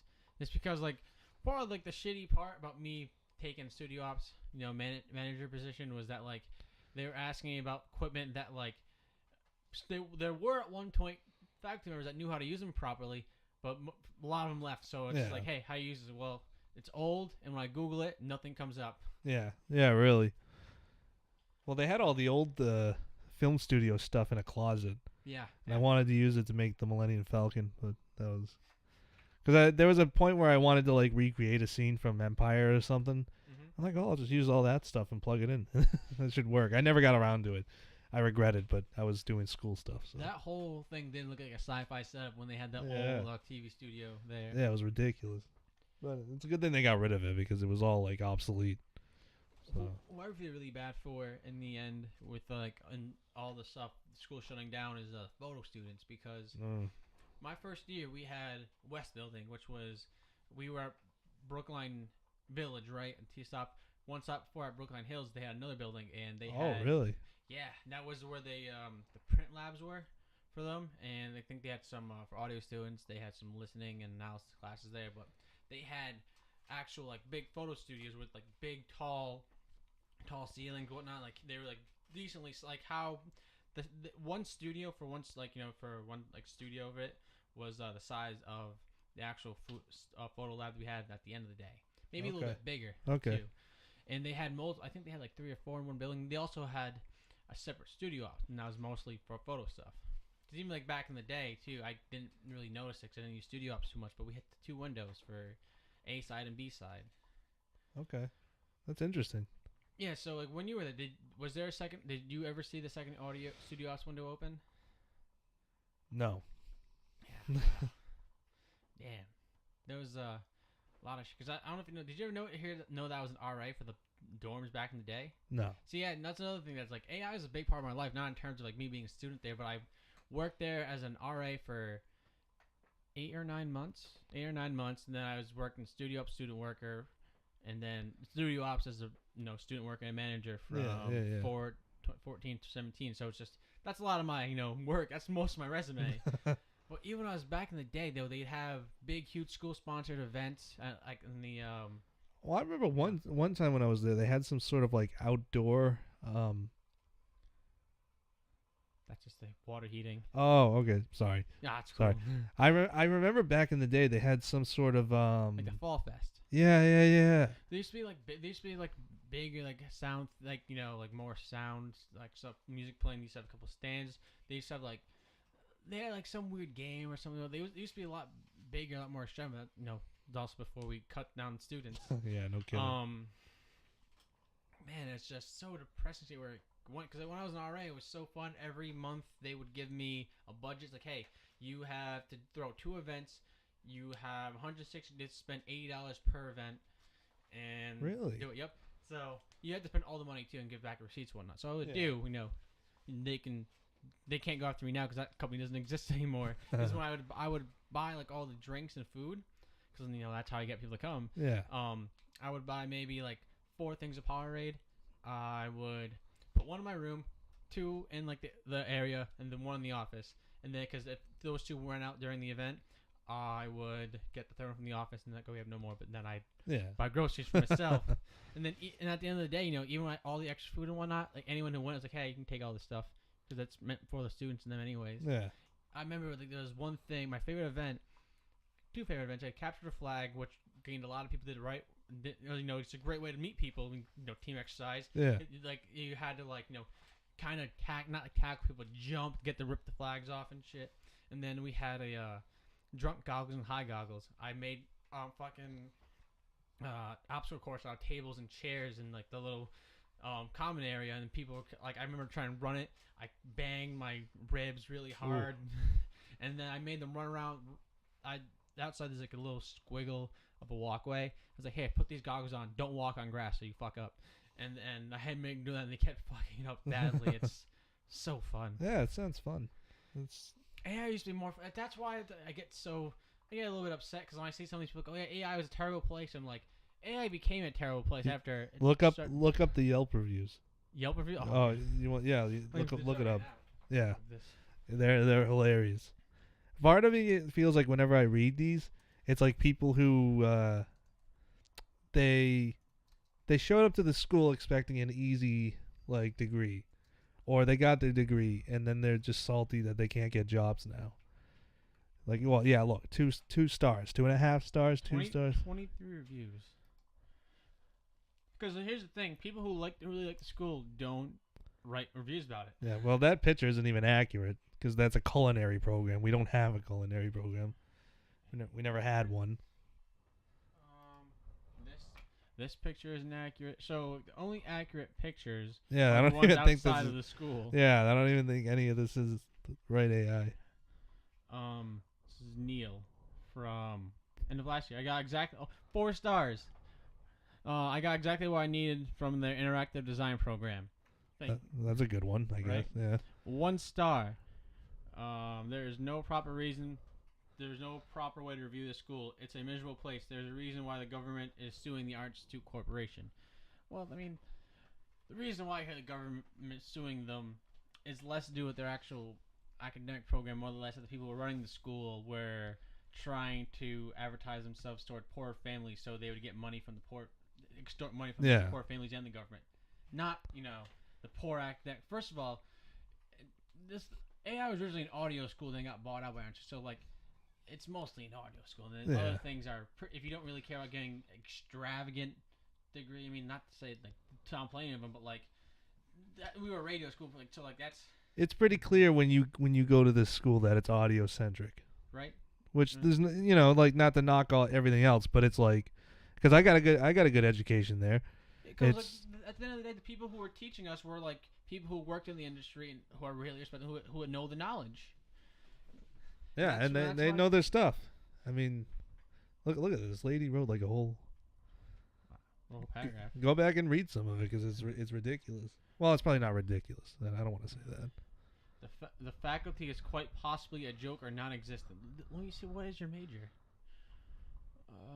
You didn't even mention your major. I'm glad I transferred out and went to a real university. That's what she wrote. First of all, you can.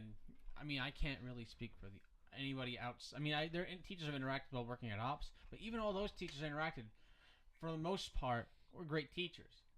I met like one or two teachers at that school who I thought were deplorable, but that's something personal. But God, okay, what's the money wise at school? Yep, it is really fucking expensive. Yeah. I mean, what school isn't though? Yeah, especially for like this type of deal. If you want to be able to use all this nice gear, you're gonna have to pay up. Yeah. The only thing redeemable about the school, what the teachers of the photography program. Wait, what? Of the school? Oh, that's a very weird sentence. Yeah. Everything about the school was an absolute living nightmare. Financial department.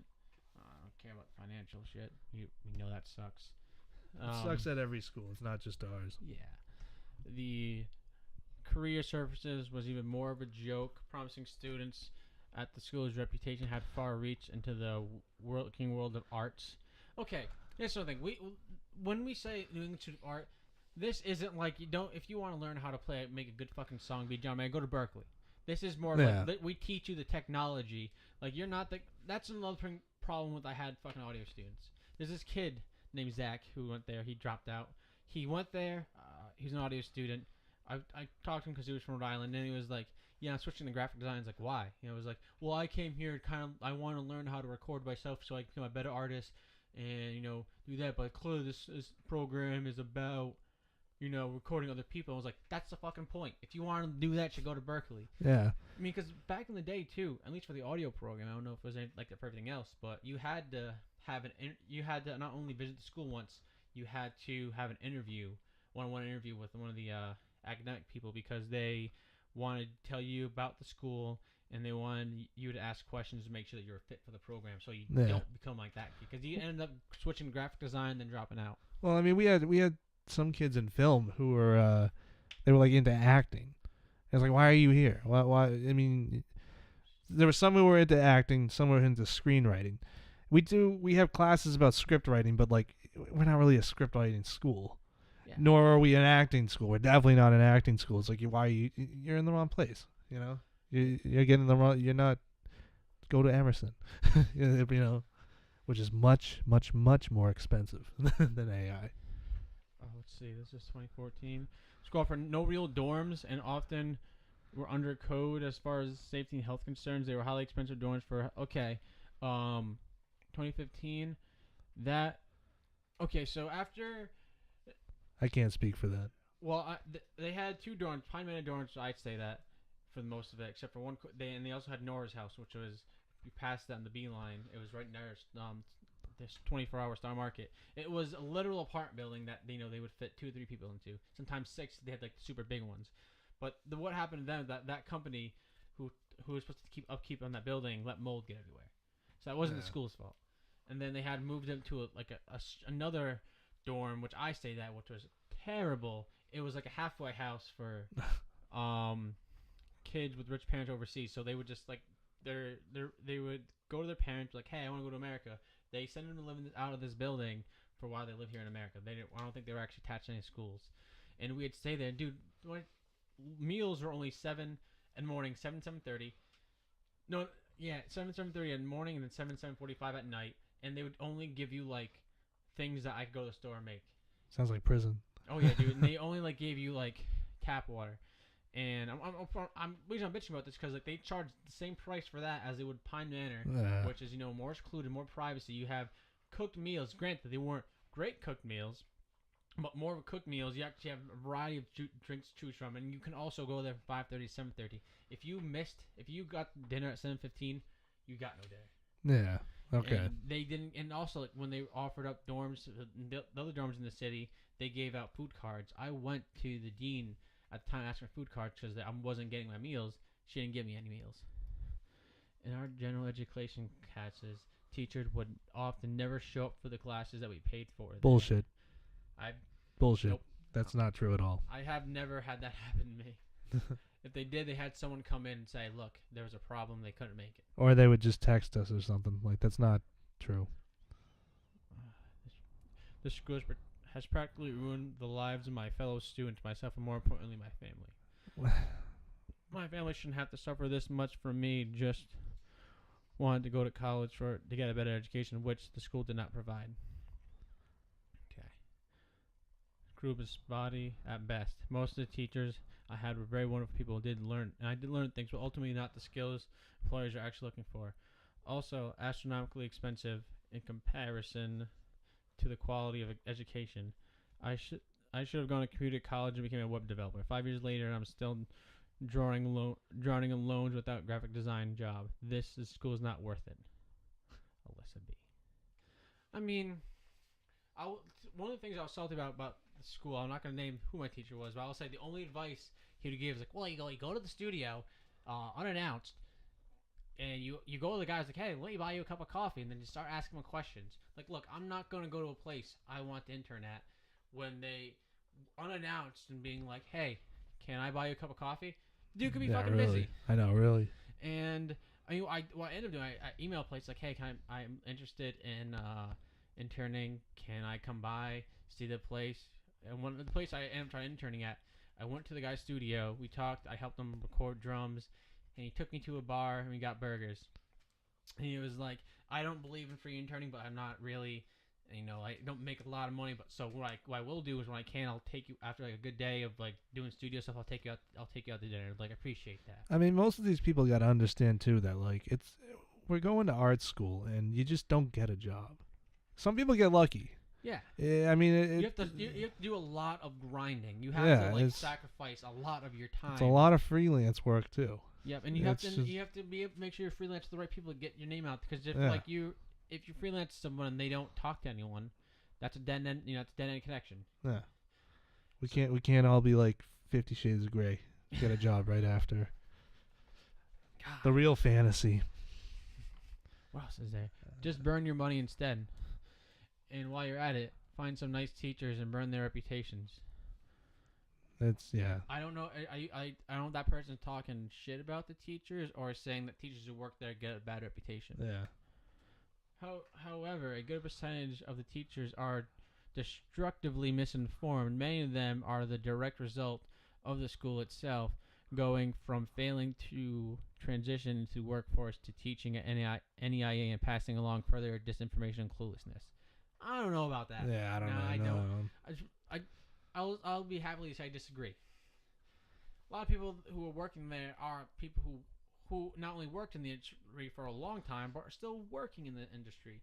My recording 1 and 2 teachers produced my favorite hardcore album, Jane Doe by Converge. And he's like, that's a legendary album in the hardcore scene. And to say that these teachers are misinformed and don't know shit, fuck you. Yeah, I mean, even if it's like it's been a while since they worked on anything professionally, they still keep up to date. It's not like they're doing small they're gigs teaching us stuff from the 80s, like, Exactly. like, come on. I mean, most of this just goes the same. There's like, I don't know, how many reviews did we say? Like 20 or something? 23, yeah. I mean, they're mostly the same. They just say all the same bullshit. Oh, I like this one. You have turned me into a slave. Where did you see that? Oh yeah. What? Because he can't pay she can't pay his loans or whatever. I mean, look at me. Like I went there 4 years, and to be honest with you, when I decided I wanted to do like audio engineering, I never anticipated my life to be like, oh yeah, I'm going to make money off doing nothing but audio jobs. Like, no, I truthfully, what feels more comfortable I did for me, because like the type of audio I want to do is very specific, and all the other audio jobs that are like things that would make me pay bills are too finicky. You know, it's either constant call in, you have to, you may not always get the money you want, this, that, and the other. So like, what I'm doing now, it's like I work at a screen printing factory, and I manage it there, and getting a pretty nice raise soon. And you know what? At the end of the day, I don't care. Like, there's to be things that you do to pay the bills, they make to push your life along, and then there's the things that you do which you don't care about profit from. And that's just for you. Yeah. And that's why I feel like that's kind of people say it's high, but like for the level and degree that I want my audio projects to be, I want them to sound fresh, because I would like, ultimately would like to be able to put out good music at a professional level where like I can get good distribution, where I'm kind of reputable, I can play like I'm not like, my goal isn't to play like arenas and shit. If I could sell out like for those who know Rhode Island, like Lupo's Heartbreak Hotel, which I think is the Strand now, I'll be happy. If I could sell out like Paradise, or if I could sell out House of Blues, that's the dream right there. Yeah. Like I'm not aiming super high, but like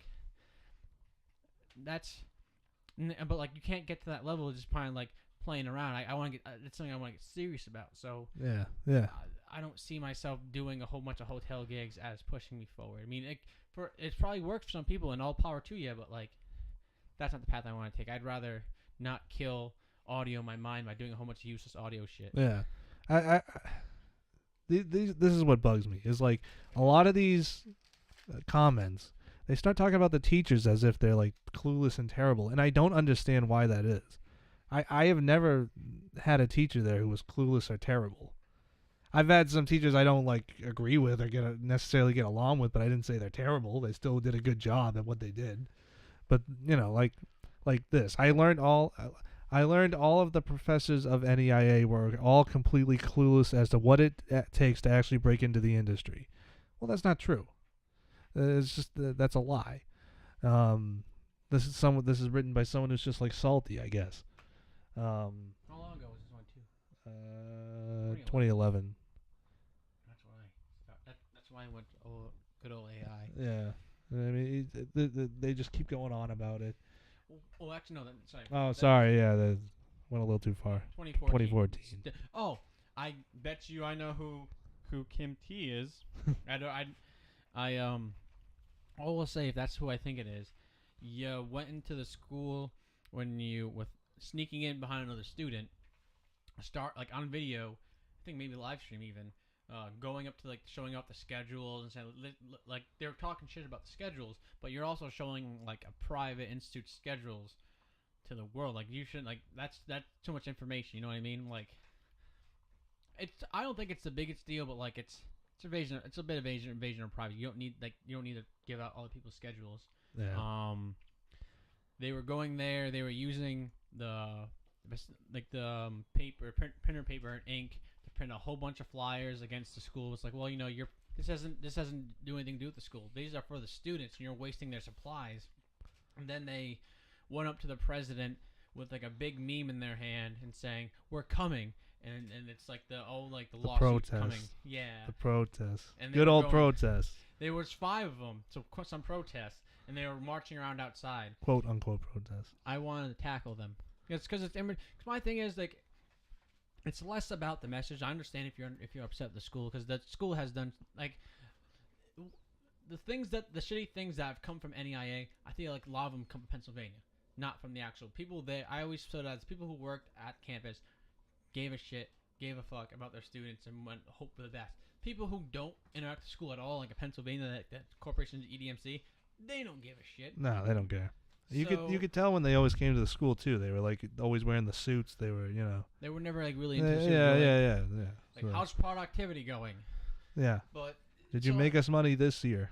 So when you see like all these people saying, "Oh, you're all terrible people. You didn't help us with shit," I'm like, they tried, and you just look, it doesn't work out well. Because one of the things that people are mad about is like the statistics they're putting out is like we get 96% of our students The bachelors get the job within 6 months. 94% of the associates get a job within 6 months.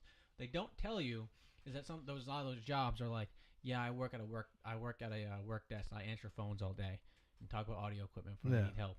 Because my first portfolio show, I got a call from another former student. It's like, oh, hey, yeah, this job is out of so and so city. I can't remember. I think maybe need them. What you would do, you would teach you the product. You just take it at your desk when people call in and they have a problem with their product. You walk them through it and help them get it fixed. And that's not why I came to do my audio degree for. Fuck that. And I got I was told by somebody at Career Pro Services that I wouldn't get a job I applied for randomly, which was to work at PSAV as like a manager. I was like, I won't get it. I ended up getting a call the next day. They told me you're not going to get that job at all, saying, oh, hey, yeah, the job you applied for at that particular spot, we hired that, but we need that same position at this spot, and we really like you. We would like to meet with you. I'm like, yeah, no, it's too far for me. But I wasn't going to take it regardless, but like, it sold me short. And that's also a job I don't want to have, because A, I don't want to be constantly on call like that. Yeah. And B, I don't want to like become like a heartless, corporate person. That's why like the t-shirt job I have, it's a local company. People have been there for a long time. The guy's been working there like over 20 years. So it's like they take care of the people, and there's room for going up in the ranks. I mean, there's probably like, I imagine there's some parts of the corporate audio world that if you get into, it's a really cool job. But like for someone like me, it's not gonna benefit me at all besides a paycheck. Yeah. I'd rather get a paycheck that's less stressful and more, because I know every week I'll be working 7:30 to 4:30 Monday through Friday. And I don't have to question that. There's no bad time of the year. There's a busy time of the year. I mean, right now we're a bit of slow time, but there's still a consistent schedule. They're not going to call me in randomly. It's just, I need consistent money so I can actually do more of the things I want to do. Yeah. Schedule things I want to do. So. Yeah, that's the Yelp Art Institute's reviews. Yeah. Like, Jesus Christ. Well, in terms of like, now that you're graduated, what is it that like you want to do? What is like the feel like that you want to try to get into, how do you break out to do what you want to do? Well, truth be told, I'm still just kind of looking. I just want to get into the industry right now. It's not really about the specifics. Like, obviously I want to be a producer, but you don't get hired to be a producer. It doesn't work like that. You just kind of get the money and do it. I do like cinematography, but I feel like I need to hone my skills in more before I start going out into the professional world. Mm-hmm. I'm selling myself a little short, but it's just more of a personal thing. It's like, all right, I need to know more. Yeah, you have to be like we are our harshest critics sometimes. Yeah, and more it's just like I just want to be doing something. It doesn't even like I don't have to be working on like giant AAA films or anything. I just want to be doing something. Oh yeah, I get and right now it's a little hard for me, but I've also only been graduated for a month now, so I just kind of looking around. Anything. I feel because like the thing I want to do is just I want to do other people's bands. Like that's probably interesting to do. Like I want to like I should do. I mean like mix. Sorry, lack of terms. I want to mix other people's music. Like, and don't get me wrong. Like I enjoy like recording, being a recording engineer, which is something I've started like more nowadays. It helps me because you join the school. I was one of those kids like at the end of the day I would like to be a producer and produce bands. But how like because I'm a very antisocial person, I can talk to people when I have a reason. So if I work at a store, talk to a customer, work at studio ops, people need gear, I can talk to them, bullshit a little bit within. But like if I'm just in like go to like a rock club, let's see some local bands, and I want to approach one of the bands like, hey, I like your stuff, I want to kind of mix your album. I feel awkward doing that because even though it's objectively that's complete wild card. I don't know what's gonna happen. They could be like, yeah, we're good, or they could be like, oh, it could be really good or really bad, or just in the middle. But like, even me personally, I feel that like you have to ease your way into that conversation in terms of like be a smooth talker. To which I am not a smooth talker like that. So how I feel like I have to do that is like I've been doing is working my own music, hone my skills by mix my own music, and putting something together that like at least attracts attention. Like, hey, you like this? It's my music. A, promoting my own music, which I like. I like to. I try to make good music, and B, attract people's attention. So hey, I can make your music sound good like mine. Not like mine, but I can make your music sound as great as your music can be. Yeah. You have to be. There's no set path to like breaking out into the industry? I feel like that's another thing people don't think of. It's a wild card. Yeah, it just kind of happens. Sometimes Some people get lucky, like we Yeah. were saying before. And I don't know, man. I feel like people just think that they just like the school was supposed to like go, hey, Here's they the take job. you the hand, Yeah. they hand you the job. I remember there was another kid who graduated with an associates. They were like, look, we can't give you we don't know any exact jobs hiring right now. I think they hooked him up with a job at the Newberry Comics warehouse. Even though it's just a warehouse job, you move and shit like that. There's a lot of professionals who it's go a through job, there. man. It's a job, and they're Yeah. saying that we've had students go there and break out into audio jobs working. Then they just started there. He never showed up, and he was like, and then he called the school bitching about it, and he was like, yeah, well, I deserve an audio job. And I'm like, we gave you a job to help you lead you. You didn't show up. Yeah.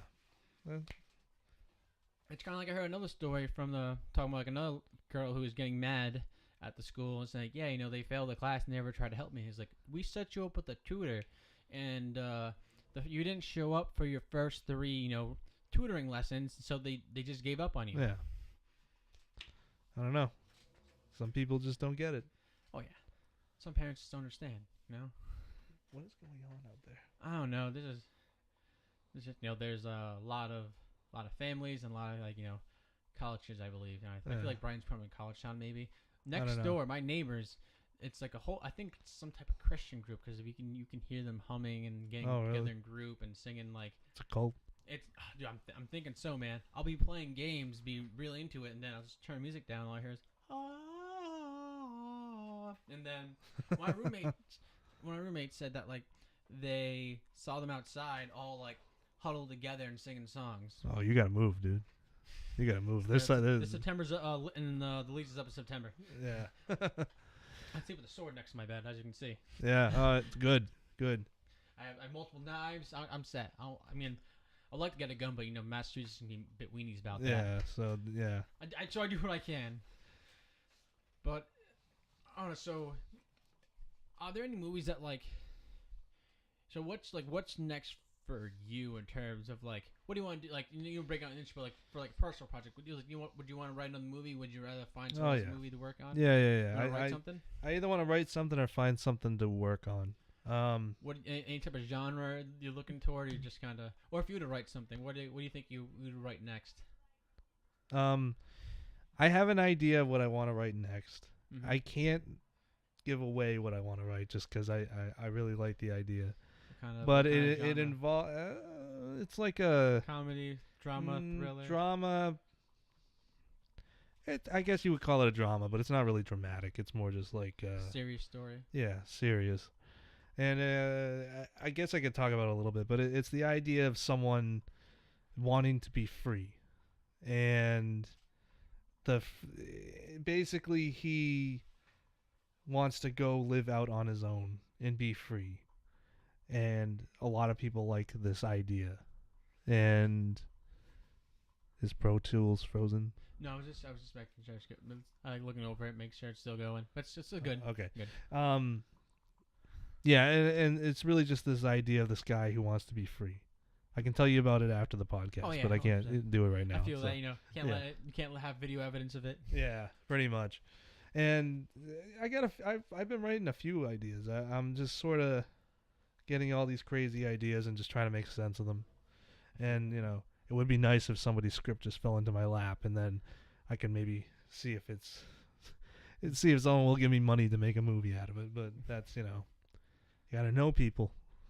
So I feel like in the whole all of the terms of like knowing people, I've been thinking about like I don't think I'd ever want to end up in living in California, but I would like to live in California for like a year, like at least a year or two, just to say see what it's all about. But like it's too expensive there. If I could move to there California for at least a year before I'm 30, that'd be tit. But so expensive. Well, another thing is like there's too much competition in California. Mm-hmm. It's where they all go. I don't know why it's all. Sorry, people are outside just being mad, ignorant. Yeah, filming a podcast here. Yeah, we it's just too expensive. Too expensive. Too much competition. Too much everything. Well, part of it too is that like I would feel like I'm gonna kind of make slight connections, but I'd also just tell like maybe the party me could come out and I could just rip up California for a year. Yeah. And also like in terms of like I'm a really big fan of stand comedian. I think there's a murder going on out Yeah. there. What the hell? I have to look. I'm sorry. Yeah. Intermission.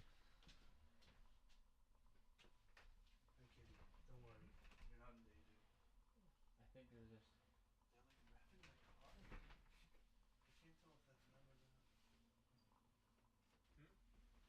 Oh, it's in the back over here. Oh, it is.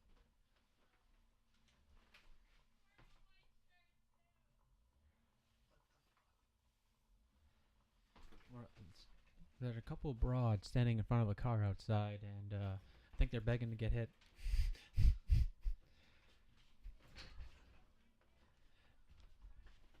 It's also pretty interesting. Nobody uses shades around here.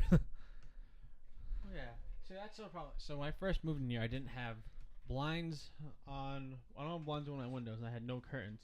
So like at all points in the day, if I wanted to change my room, I'd have to like get in the corner of my room because I don't want anyone to see me changing me naked. Yeah, I had to wait like a month before I got my grandmother bought me curtains. Thank God. Now I have privacy in my home. Yeah.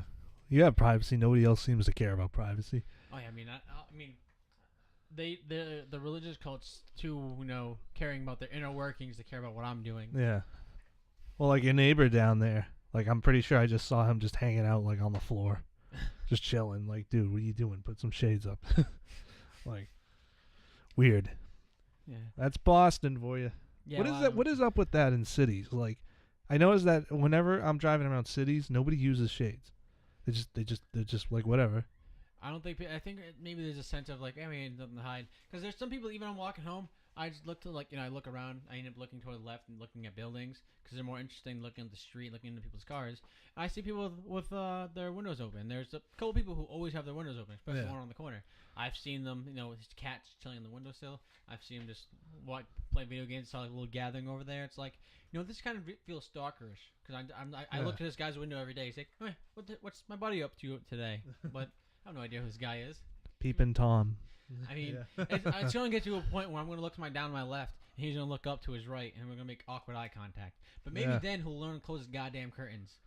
Yeah, well, I have a neighbor behind me. She's got to be like in her 20s or something. She doesn't use any shades at all. I've seen her naked like 5 times. That's Disturbia. Yeah, well, like I'm not trying to, I mean, but it's just like, well, it's clear you don't give a fuck. So it's kind of like when you walk in the bathroom with somebody, not trying to walk in. Yeah. It's just I was just eating some cereal, and like it just walked right by me, like essentially, not actually, but because like we have to, like, as we always gotta be aware of our routing. So when you see something moving in the corner of your eye, you're like, what's that? I'm like, oh, naked chick. Yeah. Be one thing, or it'd be a complete other thing. It's like, oh, it's becoming 7:38. She should be walking out the shower. Yes. Nice. Yeah. Whatever. Those people exist, and isn't that what I can't just remember? No, Disturbia. Shia LaBeouf only watched the girl in the pool. I don't think she watched him in the shower. Maybe she did. No, he did. He totally watched her out of the shower. Yeah, I think he watched her in the pool initially. Then one night he looks over, and I think she noticed. I don't know if she notices pull down the blinds, or I think she just does it because like, oh, the blinds are open. Well, do it anyways. It's Shia LaBeouf. Yeah. But yeah. Oh, it's like, oh my gosh, Shia. Yeah, I'll change in front of you, Shia. I'd open my windows too. It was like, do you want me to do anything? Yeah, no, Shia, no. He's crazy. I think I know he's like. He like fell off the face of the earth, I think. Yeah, because he was really pissed about Trump, and then apparently he went on to like yell a whole bunch of racist things at a. Did he? Yeah, the thing that he got pulled out he got arrested being taken out of the bar after like a drunken disorderly. I heard that like maybe he was accusing someone of racism, but I heard something he said some racist things. I wouldn't put it past him. He's totally not good. And that's kind of what the whole do it thing was. Yeah, it's part of him not being good. He came out of it becoming seemingly better, but like he became that like person where he's like a very intense like. I wouldn't say like Antifa, but like very intense, like freedom, fuck. Yeah. Did you hear like that the new Eminem thing where he's like he has that freestyle where he shits on Trump? Yeah, I didn't watch it. I heard about it. I mean, like, I'm a huge Eminem fan, but like that's just it.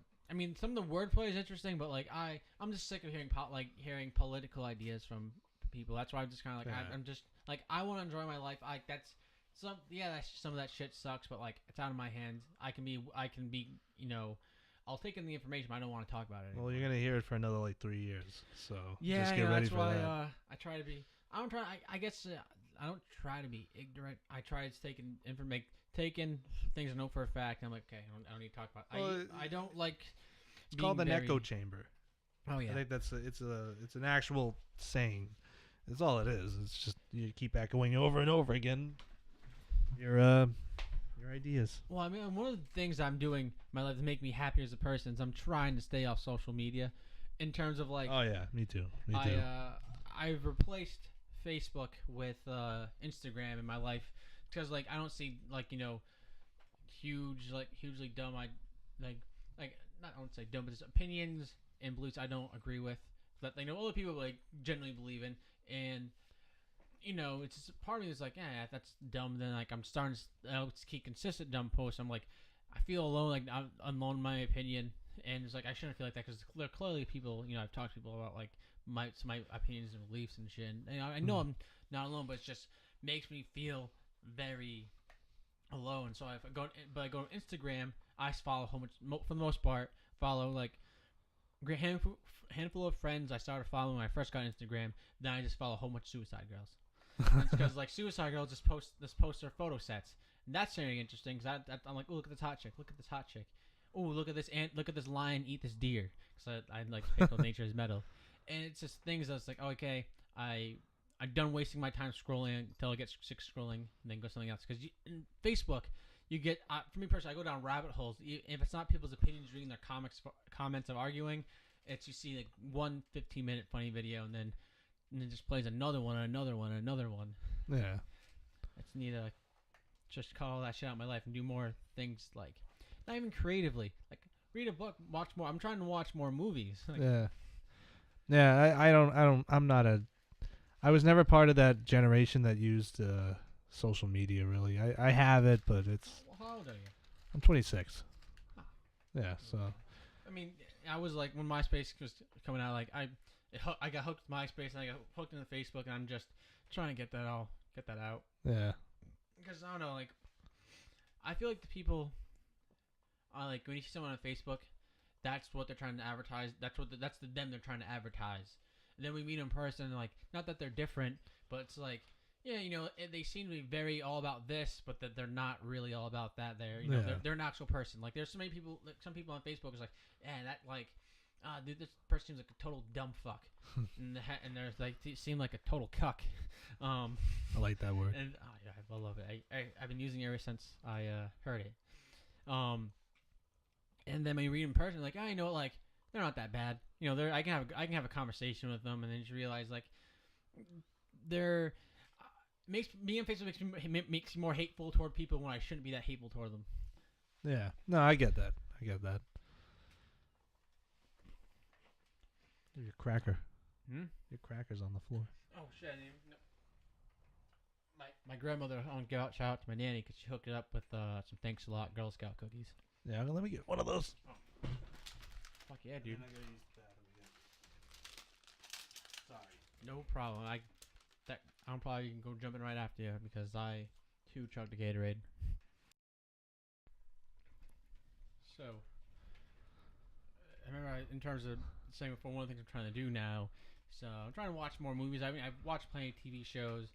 And that's I'm watching another show, Peaky Blinders, right now. I've been telling a lot of my friends to watch, but in terms of trying to watch more movies, man, do you have any like movie recommendations that you've said like, oh wow, man, whether it's something you watched recently or like, hey man, if you haven't seen this one, you should really go see it. Well, I watched a couple of films recently. I don't know if you'd be interested in any of them. Last night I watched Barry Lyndon. You ever hear of that one? Mm-mm. Stanley Kubrick, 1975, 76. It's a 3-hour movie, and it's not. I like it. I do like it, but it's not for everyone. And it's like about this guy, Raymond Barry and how he becomes Barry Lyndon. And he tries to become an aristocrat in the 17th century, like the late 1700s. And I like it, but it's not for everyone. It's kind of a hard sell, I'd like to say. But where it shines is the technical aspects, because it's filmed in all. There's barely any artificial light used, so it's all lit by candle or sunlight, which is like. Anybody who knows film is like, oh, kill me now. Like that's hard to do. And I've also watched Logan's Run. You heard of that?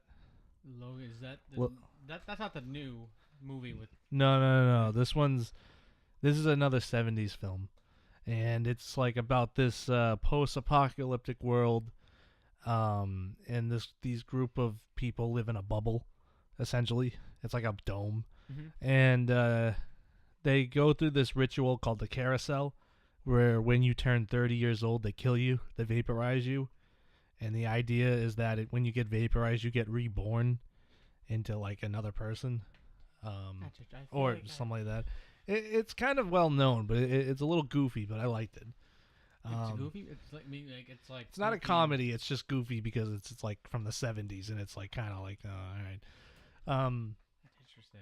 But it wasn't bad. It was pretty good. What else have I watched? So many movies. Mother.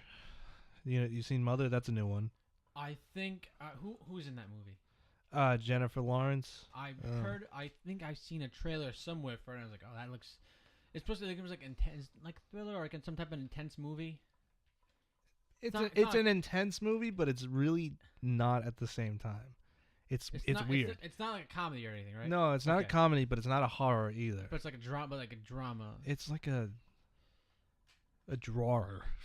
It's like kind of. It's not horror though. That's too harsh. It's like it's a weird movie, but I really like it. I really like that movie. You have to watch it. Oh, okay.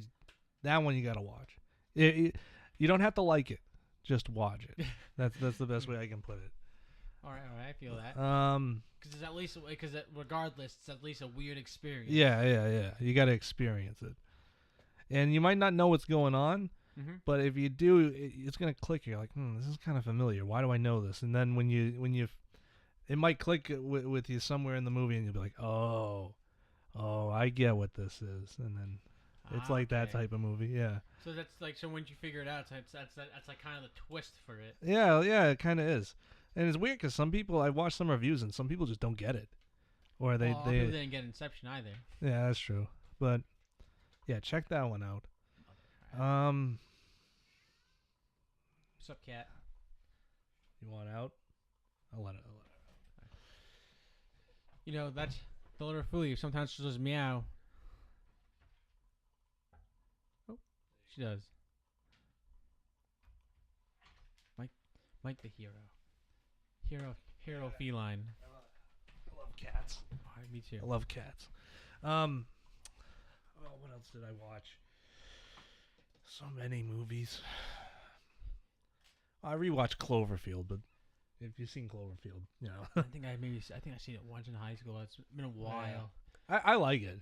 But, all these other Cloverfield name things, do they have to relate to that Cloverfield movie? Well, supposedly the one on Netflix now, the Paradox, Cloverfield Paradox, explains how the two are related. Paradox 2 being the other one, because there's what's the other one? So there's 10 Cloverfield Lane. Yeah, that's the other one. Yeah. And the new one on Netflix supposedly explains how they're connected. So what's 10 Cloverfield? Is that like afterwards or like where? Have you seen I thought it was afterwards, but I don't really know where it is now in the timeline. So what is it? Because it looks like they're like held up, like they're not like captive, but they're like one of those safety bunkers. Have you not seen it? Nope. Okay. Well, yeah, like there's well, without spoiling it, but basically like this woman gets into an accident, and she's saved, quote unquote, by John Goodman, and his character's like, yeah, you can't go outside. We're in this bunker. The world outside has gone to shit, basically. So you should just stay here.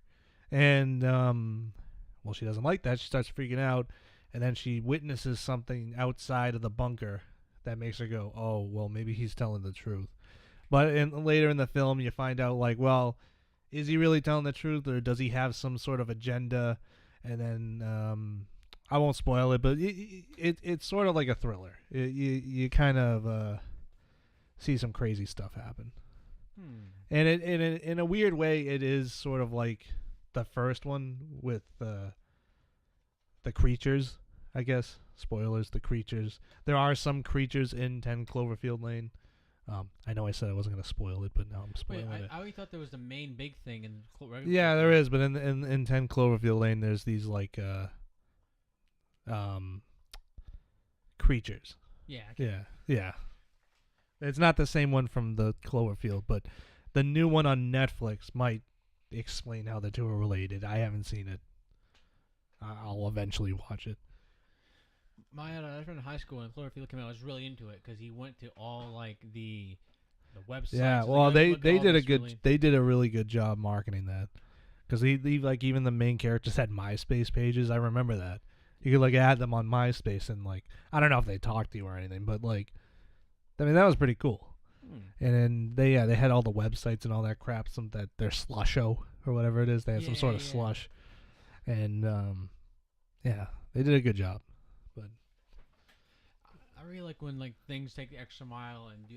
There's an album I like by this band called Drop Dead Gorgeous, and they have their second album is called Worse Than Fairy Tale, and each song was about a different murder and the whole like, from the perspective of the serial killer. And then they had to launch a website called worsethanfairytale.com, and they tell you the details of each death and whatnot, like information out like that coincides with the song, but also some a little more, and you're supposed to figure out who this murderer is based on all this stuff. Like, so it was clearly the identity of the victim is clearly something enough that you can just think of, but just based on the murders rather than actually understanding the character, which is something I thought was really interesting. I like when they take the extra mile when they have the movies do that. Yeah, it's cool when they do that. What else have I seen? I think the last movie I watched, which was I think I was able to get a copy of It, the new It. Oh yeah, I saw that. It was alright. It was cool.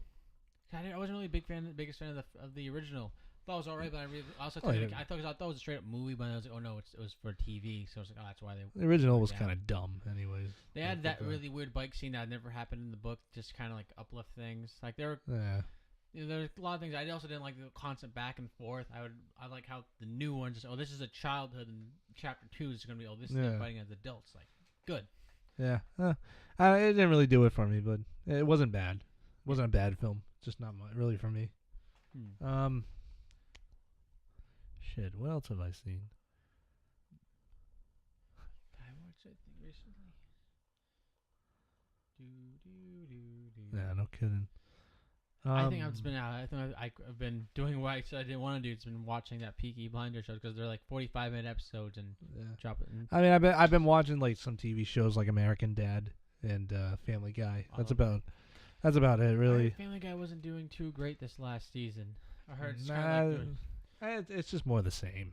Yeah, because I've noticed that I enjoy newer American Dad episodes more than I like new Family Guy episodes. American Dad's killing it. I think it's better than Family Guy. There was and I feel like that switched in the last like 5-6 years where like the quality of American Dad got better than Family Guy. Yeah, American Dad's just ridiculous, and that's what makes it funny.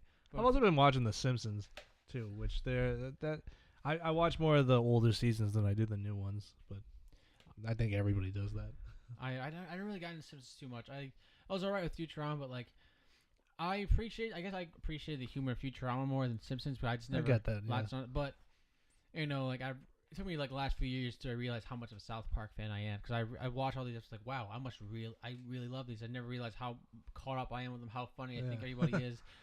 I also feel it's greatly helpful that how they can just put out an episode like 6 days, like make it 6 days and put it on the 7th. I think that's really cool that they can do that. Makes it more relevant.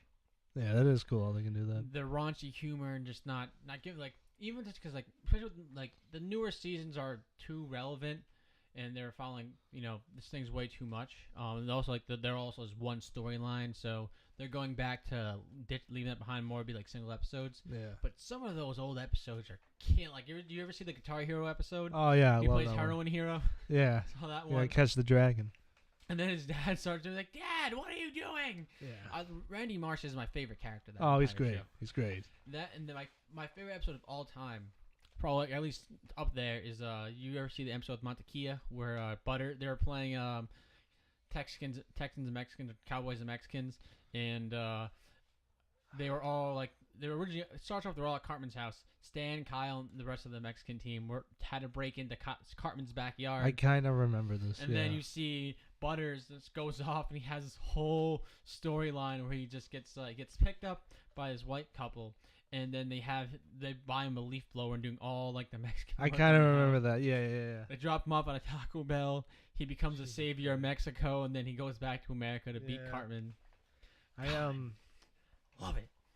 I like the one where they pretend they're like in a Japanese anime. Oh my god, that. Yeah. I think I don't know if there's a. I remember listening or read how Matt Stone and Trey Parker said that if they could, they would eliminate all their seasons for their first 3 or 4 seasons, and said that like season 4 or 5 was when South Park and the writing really started to shine. And those are the actual I could see that. I think that was the season of their good writing, the season after. I know it was the season with Finger Bang. Yeah. I think so. Yeah. Also, I love that back in the day, you could watch all the South Park episodes for free online, but then it became part of Hulu. Yeah. I mean, those guys are like, I always give them credit because to me, they're great, right? All their comedy is just, it has all like the fart humor for everyone, but then it has like deeply rooted humor. It's like, oh, that's really. Yeah. Did you watch the last season?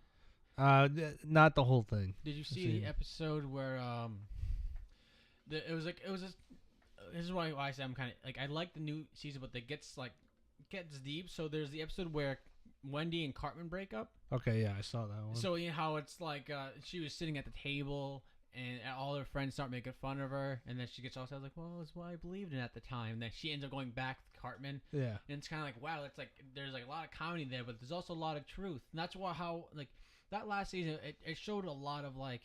And a lot of people don't like Trump, but it shows like, yeah, so everyone who's shit talking all these people who voted for Trump, like this is their side of the story. Yeah. It's like the rednecks with like white people building houses. Yeah, that was I ridiculous. remember the episode was like, you're asking me to break the foundation of my entire home. What do I know? He was like, I'm asking you to put a steel beam so I could put another one right here and open this area up. Oh God, another great Randy episode. Did you see anything with VP Strongwoman?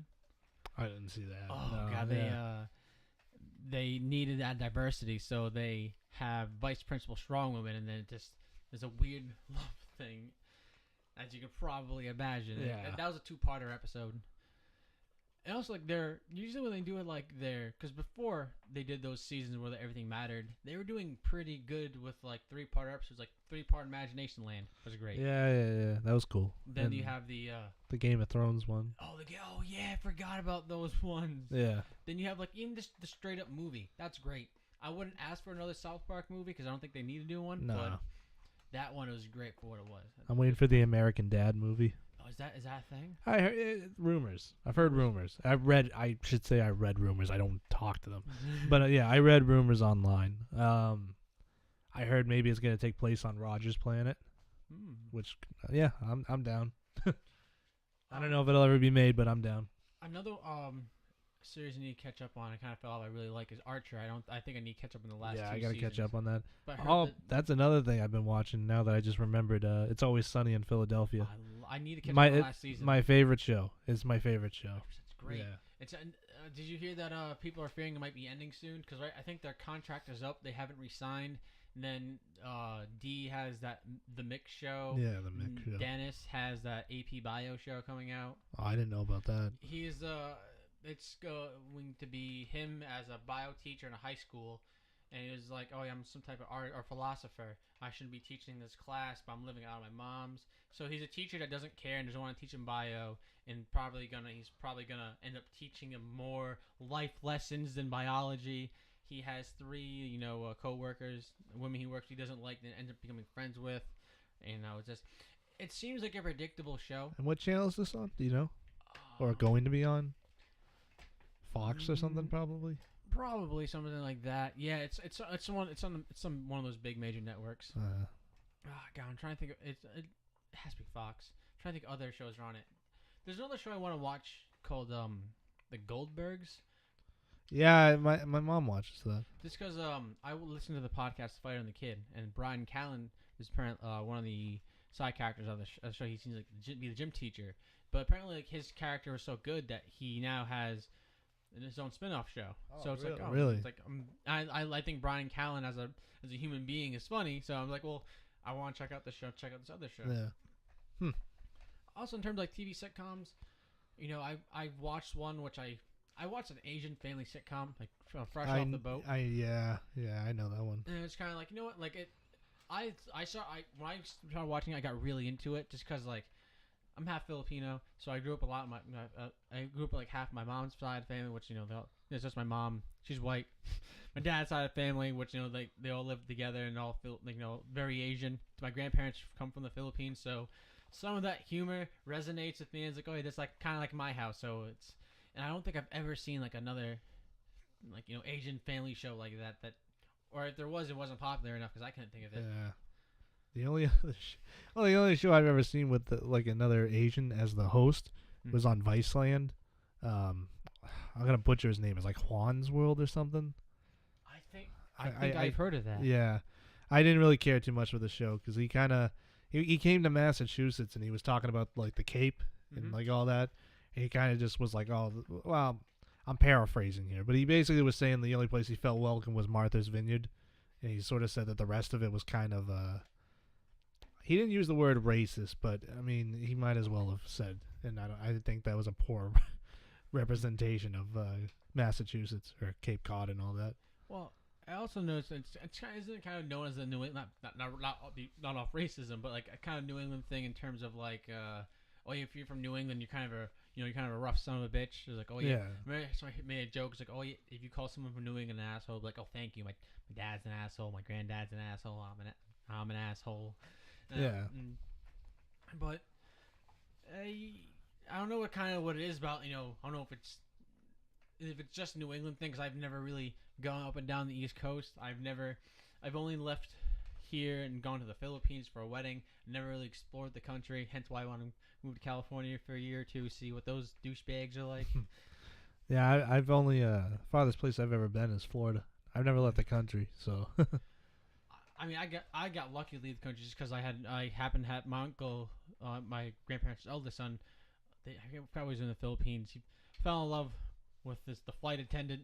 They're still married. They have their daughter, my cousin, and so when they got married in the Philippines. So her family would go there, and then also like my family is originally from the Philippines, so they just kind of went back there to see all those people. And then they took me. I think I was the ring bearer. Yeah, I was totally the ring bearer, and it was it's such a nice and interesting place. But that's not, I don't really like just go around the country. I really want to see like what other people are like, cause there's no possible that everyone's like. I mean, to a degree, everyone's country's the same, but like not the overall culture. Not like you might meet like you average Joe in Massachusetts might be the same as average Joe in California. Yeah. But like how all the average Joes interacting with each other might not be. Yeah, I don't know. But yeah, that's the only other show I know with an Asian guy as the lead.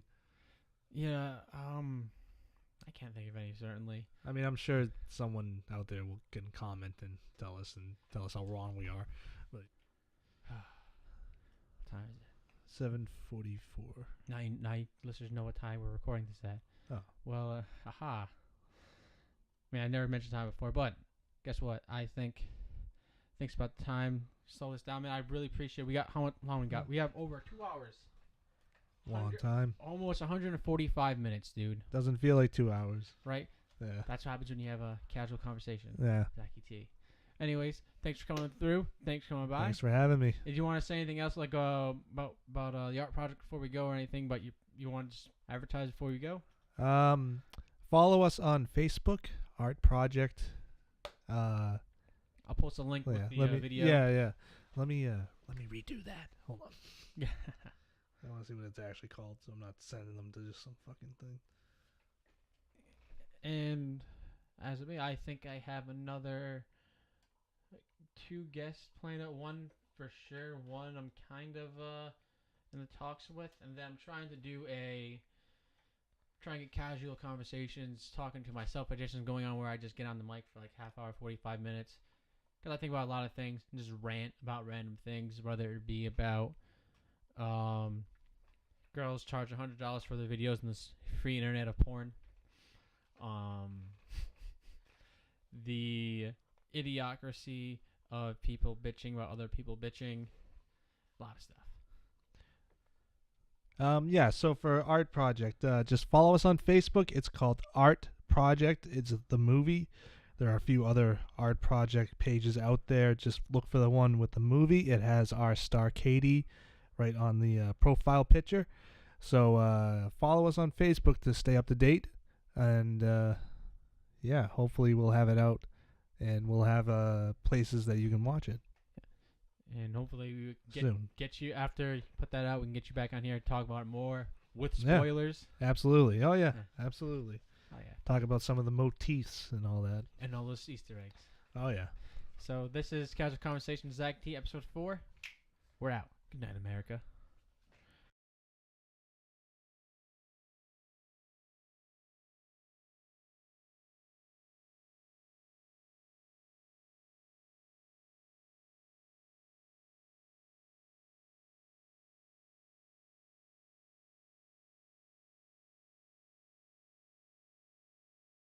Class, this is Sam Gregory, one of our star seniors.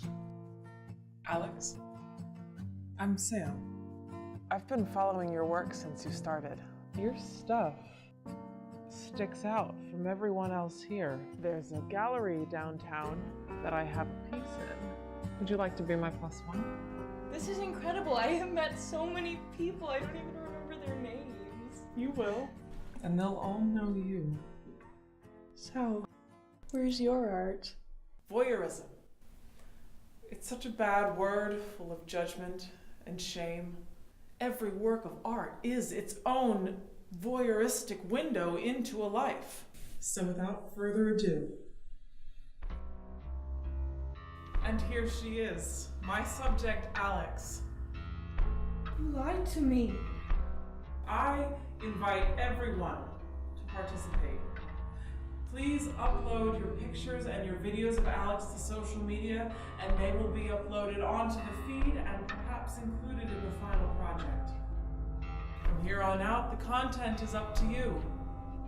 And to Alex, of course. What is this? This is fucking sick! You're all fucking sick. This is art.